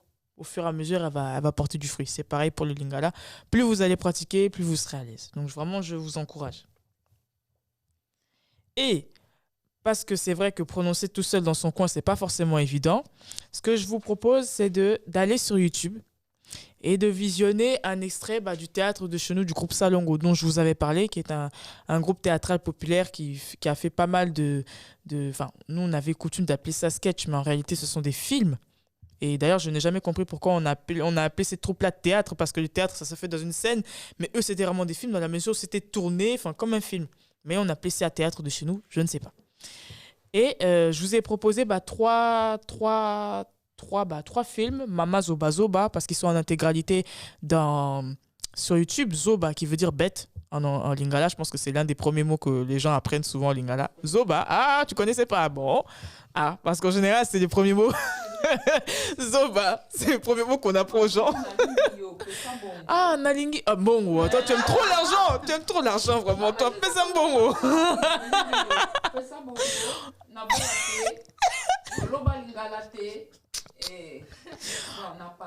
Pesambongo, vraiment, toi, vraiment.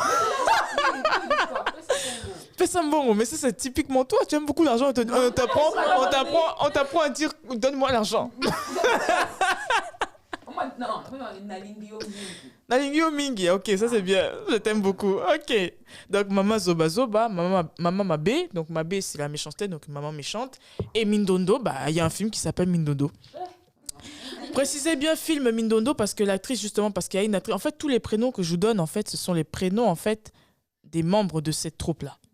Et Mindondo, elle est décédée il n'y a pas très longtemps. Donc, si vous mettez juste Mindondo sur YouTube, vous allez tomber sur ses funestes, tous les obsèques, tout ça. Donc, précisez bien groupe Salongo Mindondo et défilez bien. Vous allez voir le film qui portait son nom et qui est sorti, je crois, il y a 5 ans et qui est de bonne qualité. Donc, même si vous ne comprenez pas, ça, je suis persuadée que vous ne comprendrez rien. Mais mon but à moi, c'est pas que vous compreniez. Mon but à moi, c'est que vous vous familiarisez à l'ouïe, à la prononciation. Et ça, il n'y a pas de secret, c'est en écoutant. C'est comme l'anglais ou c'est comme d'autres langues que vous avez peut-être été amené à apprendre sur le tas.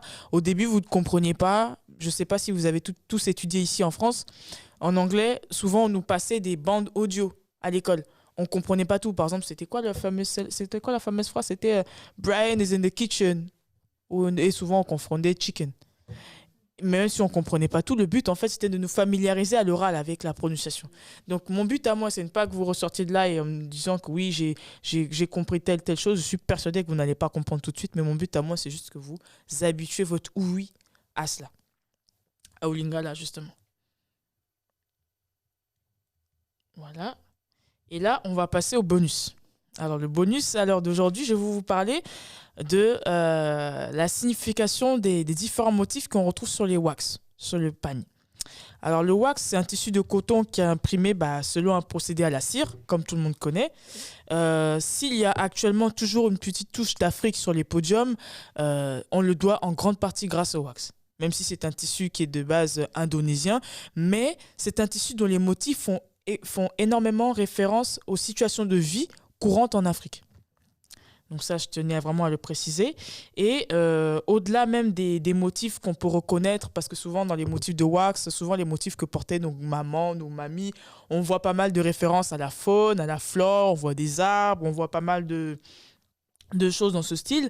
Il est très important également de mentionner que certains pagnes ont une réelle signification, ont un réel sens. Et c'est important de le préciser parce que même si c'est vrai que les premiers motifs ont été empruntés au batik, les industriels européens vont très très vite introduire des motifs en fait propres à notre culture dans un tissu qui d'abord n'était pas le nôtre. Donc ça, c'est important de le spécifier. Et il y a une chose également qui est importante d'ajouter, c'est que le commerce du wax, les personnes en fait qui ont contribué à la commercialisation du wax, en fait, ce sont ces personnes-là qui vont réellement donner un sens au motif du wax. Donc ça, on va le voir ensemble. Alors, le wax, comme je l'ai dit, c'est certes un batik de base qui est indonésien, mais c'est également un wax qui s'est enrichi de motifs qui sont propres à la culture des peuples d'Afrique, comme je l'ai spécifié. Mais il y a également, en fait, si vous voulez, dans les wax, en fait, un mélange en fait, entre justement la culture des pays d'Afrique et la culture indonésienne. Par exemple, avec la première image que vous voyez à la gauche, c'est un exemple vraiment qui est criant de vérité, puisqu'on voit également, on voit également l'impact de la culture indonésienne, puisque là, ce pagne-là en fait, représente en fait, les ailes de Garuda, qui est en fait la monture du dieu Vishnu, qui est le dieu en fait, protecteur dans la culture hindouisme, et qui est l'une des 6 religions principales, je crois, de l'Indonésie. Donc là, on voit justement la portée indonésienne, justement, on voit en fait à quel point le wax vraiment vient d'Indonésie. Mais on voit également aussi le fait aussi que le wax, c'est également un tissu qui, même si, encore une fois, je me répète, est d'origine indonésienne, l'Afrique a également marqué énormément le wax, de sorte que maintenant, le wax, même si nous savons tous que ce n'est pas un tissu indonésien, c'est un tissu, quand quelqu'un le porte, on pense tout de suite à l'Afrique. On ne pense pas du tout à l'Indonésie parce que, certes, ce n'est pas un tissu africain, mais notre culture, notre façon de voir les choses, les situations de vie auxquelles nous sommes confrontés, auxquelles les personnes d'Afrique sont confrontées, se retrouvent dans les motifs d'Afrique. Alors, pour en revenir justement au motif à proprement parler, ce sont les revendeuses, les Nana Benz. Nana qui vient du terme Mina, qui est une langue parlée au Togo, qui signifie mère, et Benz qui fait référence au fait que ces revendeuses-là, quand elles ont vendu les wax, elles se sont enrichies. Du coup, elles ont eu la possibilité justement de s'acheter des Mercedes. Donc d'où le terme Nana Benz. Ce sont justement les Nana Benz qui se sont mis justement à attribuer les noms qu'on retrouve dans les pagnes. En fait, c'est elles justement qui ont donné ces noms-là aux pagnes, et je dirais qu'elles ont eu un réel impact économique, mais aussi un réel impact socioculturel, puisque c'est elles qui attribuent en fait les noms aux différents motifs du pagne. Et cette technique-là justement de nommer les pagnes, c'était une technique en fait pour elles, c'était une façon pour elles en fait de permettre de commercialiser plus rapidement les produits, et ça a également contribué au succès de la vente des pagnes dans le monde. Alors, par exemple, ce qui est important de noter également, c'est que le nom, avant d'abord de rentrer dans le vif des sujets, des significations des différents motifs que je vais vous faire passer, ce qui est important également pour moi de vous préciser, c'est que le nom du tissu, le nom qu'on attribue à un tissu, il peut être également donné en fonction des circonstances particulières et en fonction également de ceux qui l'utiliseront et en fonction du pays. Par exemple, lors de l'accueil d'un chef d'État ou lors de la venue d'une personnalité, ça peut également, l'accueil d'un chef d'État ou la venue, d'un président au pouvoir, ça peut également occasionner la création d'un motif particulier. Par exemple, je crois que lors de l'élection de Barack Obama, il y a un tissu qui est sorti qui s'appelait le sac de Michelle Obama, un pagne comme ça, il me semble. Et ce qui est important également de préciser, c'est que tous les motifs de pagne n'ont pas de nom forcément, ne sont pas forcément nommés. Il y a des pagnes qui sont assez populaires dont je vais vous parler, mais il y a aussi beaucoup de pagnes qui ont des motifs mais qui n'ont pas de nom particulier. Alors, on va passer au slide. Alors, par exemple, ce qui est important également de préciser, comme je vous l'ai dit, il y a des tissus qui véhiculent énormément de messages, mais ce qui est important également, c'est de rappeler aussi que la femme a une place centrale en ce qui concerne le port du pagne. Et comme elle a une place centrale, c'est normal dans la plupart des pagnes que ce soit justement autour d'elle que la signification des tissus s'accentue. Souvent, les thématiques qui sont abordées dans les motifs des pagnes, c'est souvent l'amour, les femmes, vous avez également la religion, vous avez également la politique. Alors, je vais d'abord commencer par l'amour et les femmes. Alors, vous avez en fait les pagnes qui touchent justement aux situations sentimentales, aux situations familiales où les femmes sont au centre. C'est souvent des pagnes justement qui sont en vogue. Je ne sais pas si vous avez entendu parler du pagne « Mon mari est capable ». Qui a regardé la vie? Pardon? Non, justement, je vais vous montrer le motif. Alors, le premier que vous voyez justement à votre gauche, c'est le pagne Si tu sors, je sors. Alors, qui a été fait par Vlisco. Donc, comme vous le voyez, ça montre en fait une cage ouverte d'où sort un oiseau et qui est en fait une mise en garde, un avertissement en fait. Si vous voulez, le motif de ce pagne, en fait, ça renvoie au fait que voilà, si tu sors dehors me tromper, t'inquiète pas, moi aussi, je vais prendre un premier ou un deuxième bureau. Donc, c'est un peu ça. C'est une mise en garde en fait que font les femmes aux hommes. Vous avez le pagne à côté, Je cours plus vite que ma rivale, par Vlisco, donc, qui représente des chevaux cabrés. Bon, le titre parle de lui-même. Je cours plus vite que ma rivale. Voilà, c'est un pagne également célèbre. Vous avez également Chérie, ne me tourne pas le dos, à gauche. Vous avez Mes enfants valent mieux que l'argent ou Mon mari est un incapable. Donc voilà, ça a le mérite d'être cru. Donc les titres parlent d'eux-mêmes, mais vous avez différents motifs. Donc je ne sais pas si vous aurez l'occasion d'aller à Château-Rouge. Si vous voyez ce genre de motifs, vous penserez à ce cours. Vous avez L'œil de ma rivale, Vlisco, qui est très célèbre. Ça, c'est un pagne qu'on retrouve dans pas mal de marques. Je ne sais plus si Maison Château-Rouge a utilisé ce motif, mais il y a pas mal de marques afropéennes, afropolitaines, africaines qui ont souvent recours à ce tissu. Vous avez mon préféré, Mon mari est capable. Je ne sais pas s'il y a des gens qui ont eu l'occasion de regarder La vie est belle, je ne sais plus. Et Sengo, tu as regardé. Je ne sais pas si tu te souviens du moment où Mamou fait allusion au pagne Mon mari est capable. Tu sais, elles sont en train de vendre. Enfin, en tout cas, je vous encourage. Voilà, exactement. Et c'est pour ça, d'ailleurs, à la fin des slides, justement, je vous encourage à regarder La vie est belle. Ce qui est bien avec ce film, alors c'est un film qui est à la fois en lingala et en français. La majeure partie, il est en français et vous avez des sous-titres. Donc, vous avez la possibilité de comprendre intégralement le film. Ça va vraiment vous permettre justement de vous mettre justement dans l'ambiance des wax, de comprendre toute l'importance en fait du pagne chez nous et de vous familiariser également avec la culture, avec la langue, ce genre de choses. C'est un film qui est très très beau. C'est un bel hymne en fait à l'amour et à la joie, ce film. Et vous avez pas mal de musique également du pays. Donc, c'est un clin d'œil également au bonus sur la rumba congolaise qu'on a fait la semaine dernière. Donc, je vous encourage vraiment à le voir. Vous avez le Mon mari est capable à droite. D'ailleurs, hier, je suis partie à Château-Rouge et je m'en suis pris. Mon mari est capable. Donc, Mon mari est capable, en fait, ça fait référence, si vous voulez, à la vigueur sexuelle en fait, de l'homme, en fait, si vous voulez. Donc, si votre homme est capable, il vous prend ça. S'il est incapable, oui.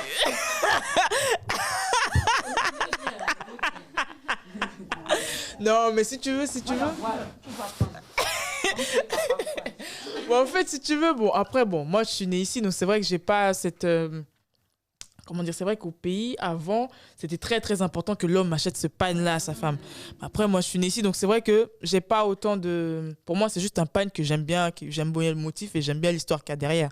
Mais oui, mon chéri, s'il veut m'acheter un Mon mari est capable, ce sera vraiment avec plaisir. Donc, s'il est incapable, vous lui prenez ça. Voilà. Donc, ma coco, gare à toi. Faudrait être capable, sinon, tu vas acheter ça.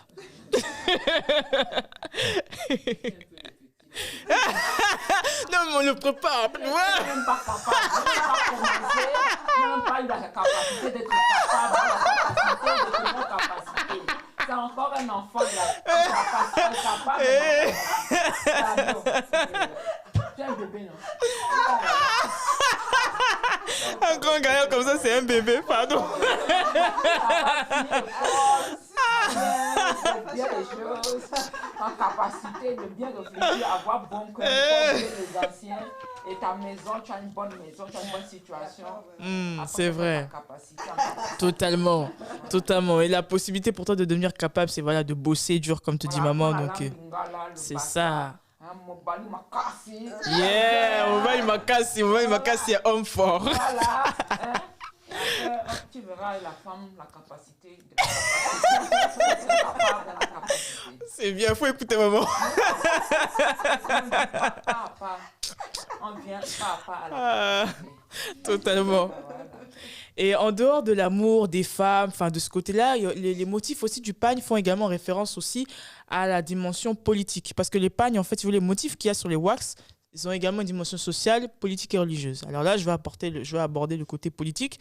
Lors de l'élection d'un président ou lors de la venue d'un président, enfin, dès qu'il y a un événement, si vous voulez, politique ou une célébration, par exemple, des commémorations des fêtes nationales, par exemple l'indépendance, ça peut donner lieu à la fabrication d'un pagne particulier. Là, vous avez par exemple à gauche le roi du Zaïre, qui est sorti du temps de Mobutu, qui était l'ancien président de l'ex-Zaïre, maintenant la RDC, République démocratique du Congo. Vous avez les pas de Mandela à droite qui est sorti lors de sa libération, mais qui n'a pas eu beaucoup de succès vu que peu de temps après la libération de Mandela, il y a eu le scandale avec Winnie Mandela qui a explosé et qui a du coup contribué malheureusement au fait que ce wax-là n'a pas eu tant de succès, pas le succès escompté. Alors je regarde si je n'ai pas oublié de points. Mais a priori, oui. Ah oui, je voulais également évoquer le fait qu'on retrouve souvent les animaux sur les motifs du wax. Vous retrouvez souvent des chevaux, vous retrouvez souvent des oiseaux. Tout ça a un sens. Quand vous voyez pas mal de chevaux sur un motif en wax, les chevaux évoquent souvent la voiture, évoquent souvent les richesses que vous pouvez avoir. Les papillons, les paons, les oiseaux, ça évoque souvent la beauté. Et les poissons que vous pouvez retrouver sur certains motifs en wax, ça évoque souvent la prospérité, le courage, l'abondance. Et ça peut évoquer également une sortie en amoureux le samedi soir. Tout dépend des motifs du wax que vous avez en face de vous. Mais j'ai aussi remarqué que souvent, ces wax avec beaucoup de motifs, ce sont des wax que portait ma grand-mère, que portaient les générations d'avant. Et ce sont des wax qui sont un peu plus délaissés à l'heure actuelle parce que nous, la génération, j'ai l'impression qu'on est plus friand de motifs beaucoup plus minimalistes. Bon, avec moins d'informations, parce qu'avant, il y avait des machines à écrire, il y avait des losanges. Enfin, vraiment, même hier, quand je suis partie à Châteauroux, je me suis dit, mais waouh, comment mamie a pu porter ça? Il y a trop de motifs dedans, mais c'était leur époque. Donc voilà un peu pour la partie politique. Et la partie religieuse, alors souvent, que ce soit dans les églises catholiques ou dans les églises évangélistes, vous voyez souvent en Afrique... Voilà, des fidèles avec des pagnes, avec l'effigie soit de leur pasteur, soit du pape, soit de la Vierge Marie. C'est une façon pour eux de revendiquer leur appartenance religieuse. Et souvent, c'est aussi une façon de faire l'apologie de leur chef spirituel parce qu'en Afrique, c'est aussi le moyen également de magnifier un peu les chefs spirituels qui les guident dans leur cheminement. Donc voilà un peu pour la signification des divers motifs de wax. Encore une fois, tous les motifs de wax ne sont pas forcément nommés, ils n'ont pas forcément un nom, ils n'ont pas forcément une signification. Mais là, j'ai essayé de vous mettre en lumière les pagnes les plus populaires que vous serez certainement amené à voir le plus facilement à Château-Rouge ou dans les différents commerces où vous pouvez vous procurer du wax. Oui, Kake? Marque hollandaise, c'est ça? Oui, c'est hollandais. Et c'est tenu par des Hollandais? Oui. Ok. Oui, Minondo? Non, merci pour cette présentation. Je voulais juste spécifier aussi que le wax ou même les autres tissus, parce qu'il y a d'autres, il y a le bazin, il y a des tissus qui sont spécifiques, parce qu'on parle beaucoup du wax hollandais, mais le tissu, le kente, qui est un tissu spécifique du Ghana. Enfin, il y a d'autres tissus qui sont bien spécifiques du pays, mais il y a quand même, malgré tout, un dominateur commun qui sont les mathématiques et qui sont les fractales. Les fractales sont des répétitions de motifs bien spécifiques qui on trouve aussi dans les tresses et qui sont la base des mathématiques. Les fractales ont permis de créer des ordinateurs. Tout à fait. Voilà, les fractales ont permis de créer dans le système binaire. Les fractales ont permis de créer le GPS.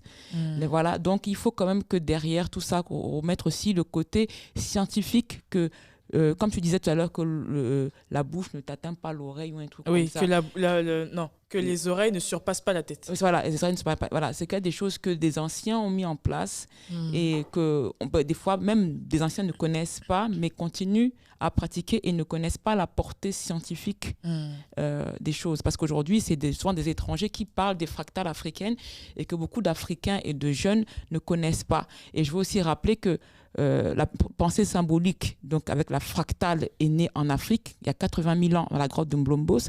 Et je veux aussi rappeler que les premières traces de mathématiques avec la première suite arithmétique sont nées à Ishango. On a trouvé ça dans l'os d'Ishango, d'accord, qui est donc au musée d'histoire naturelle à Bruxelles et qui a été retrouvé au Congo, parce qu'on apprend Lingala aujourd'hui. Donc la première fois qu'on a parlé de mathématiques dans l'humanité vient d'Afrique, et les pagnes reprennent des fractales comme les tresses africaines, comme les villages africains, et comme les choses, voilà. Et c'est des choses que certains Africains aussi reprennent dans ce côté scientifique aussi plus moderne. Voilà.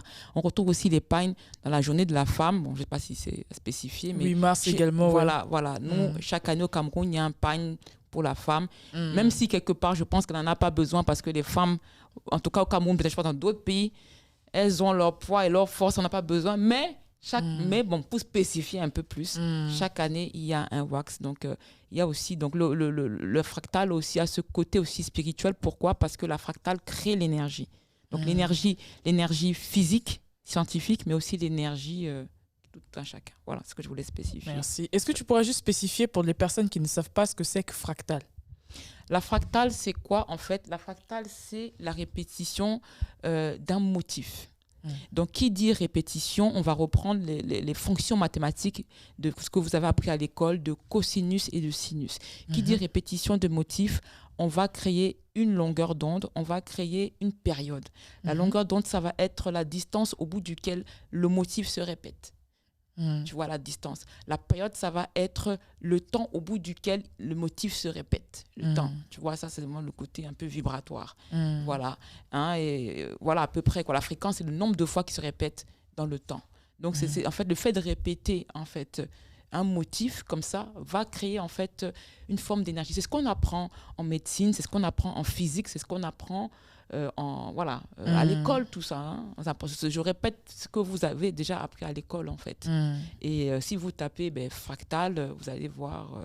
Bon, il y a une vidéo qui est célèbre d'un monsieur qui s'appelle, j'ai oublié son nom, l'ancien conseiller de Mitterrand, là, qui est passé, qui a parlé des fractales, mais je pense qu'il y a d'autres scientifiques afro-caribéens qui en parlent aussi, Omotunde, Bwemba Bong, plein de choses. Vous faites des recherches, vous allez trouver. Parce que c'est important qu'on se réapproprie aussi des connaissances scientifiques, spirituelles et autres de nos anciens. Parce qu'on ne peut pas évoluer, je répète tout le temps, dans la vie, si on crache sur notre passé. Il y a aucune... Nous sommes tous... Enfin, en tout cas, moi, je suis née en France, donc j'ai vu le jour avant vous.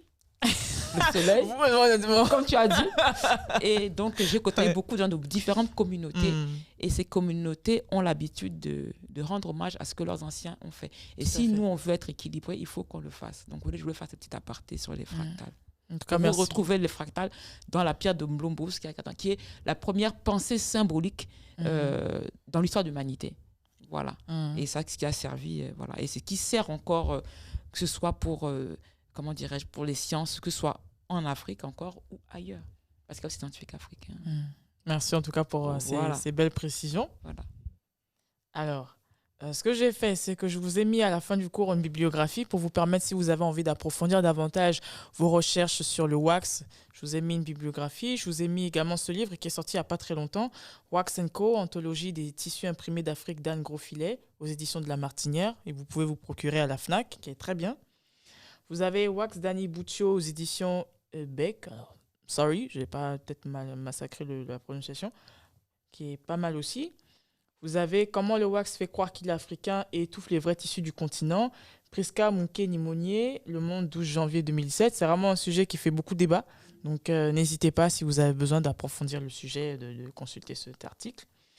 Vous avez Le Wax, un savoir-faire et un marché interculturel de Raphaël Laurence, Into the Chic, 28 avril 2017. C'est un article que vous pouvez également consulter. Le wax, symbole de la mode africaine de Stéphanie Darzanti, Paris Match du 4 janvier 2018.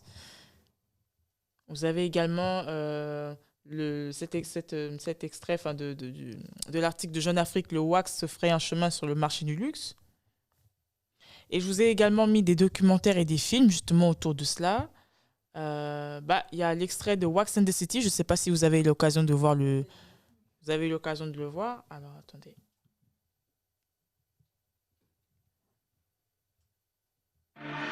C'est une touche de couleur dans la grisaille, un rayon de soleil sur nos vêtements, juste une syllabe, le wax. C'est parisien, mais avec une culture africaine qui est fortement ancrée, et c'est le mariage qu'on voulait faire en fait entre la mode africaine et la mode parisienne. Il n'y a pas si longtemps, ce simple rectangle de tissu n'était porté que par nos mamans africaines. Mais aujourd'hui, le wax est devenu l'emblème pop d'une nouvelle génération afropolitaine, créative et entreprenante. La culture africaine est en train de rentrer dans la pop culture globale. Moi, j'avais envie de vendre du wax à grande échelle et dans le monde entier, c'est de le vendre à ceux qui l'aimaient pas forcément. Et qui se disaient « Ah, j'adore, c'est trop beau, mais sur moi ».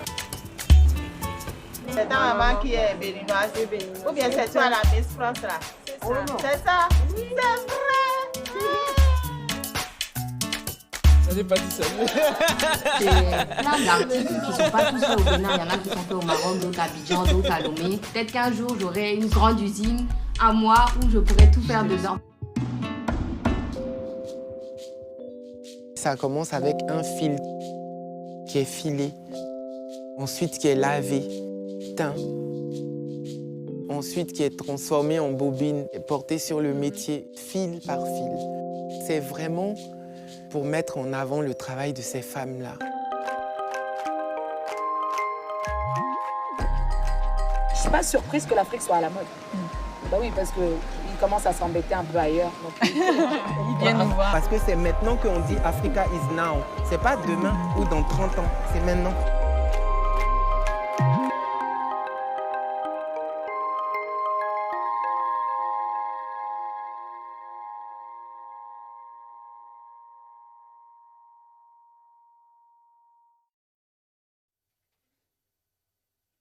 Voilà pour l'extrait de... Voilà. Donc voilà pour l'extrait de Wax in the City. Voilà. My God. Ah oui, c'est échappe. Ouais, la technologie, là, ça fait... Alors. Je la vois pas du tout. Ah ok, merci. Alors, du coup, donc ça, c'était pour le Wax in the City. Et je vous ai également mis... Alors...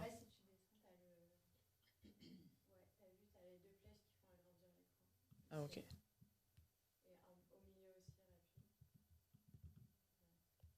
Voilà. Donc ça, c'était... Merci.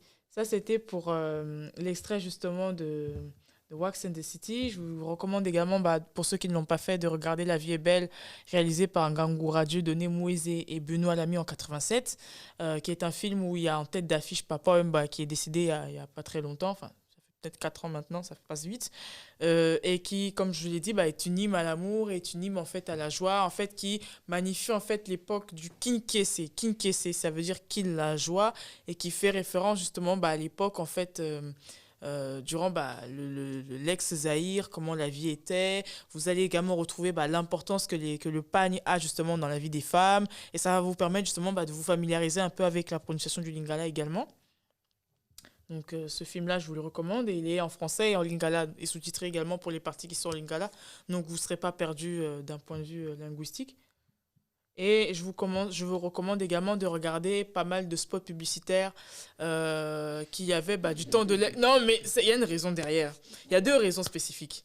Oui, mais ça va l'aider aussi. Parce que moi, si tu veux, j'ai appris aussi le Lingala en regardant énormément les pubs de Primus, les pubs de Skol. Mais je n'ai jamais bu de Primus ni de Skol depuis... Non, la Primus, la Skol ne se vend pas ici. Mais ne bois pas non plus... Ne bois pas Guinness, tous ces bières des papas là. Non, c'est pas pour toi. Donc, les spots publicitaires. Pourquoi je vous recommande de regarder les spots publicitaires? Parce qu'on a des spots publicitaires de Primus et de Skol qui étaient faits durant l'ex-Zaïre. Les femmes et les hommes portaient énormément de wax. Donc, tout ça pour vous mettre dans l'ambiance. Et également parce que ça va vous permettre en fait de mieux comprendre le bonus que je vous proposerai au prochain cours qui sera justement... qui sera aussi en lien avec cette période-là. Je ne vous en dis pas plus, mais ça va vous permettre en tout cas de mieux comprendre ce dont on va parler la prochaine fois, de vous donner un peu un avant-goût. Donc, n'hésitez pas, il n'y a pas que ce spot-là, mais si vous tapez Primus, Congo, Primus, Zaïre, Skol, Zaïre, vous allez tomber sur toutes les anciennes pubs et ça va vous permettre justement de vous mettre dans le contexte. Et du coup, je vous remercie en tout cas pour votre présence. N'hésitez pas, si vous avez des questions, je vais vous envoyer par mail le PDF, le cours en PDF qu'on a vu aujourd'hui. Et n'hésitez pas, je suis à votre disposition s'il y a des choses que vous voulez revoir ou s'il y a des questions que vous vous posez. N'hésitez surtout pas.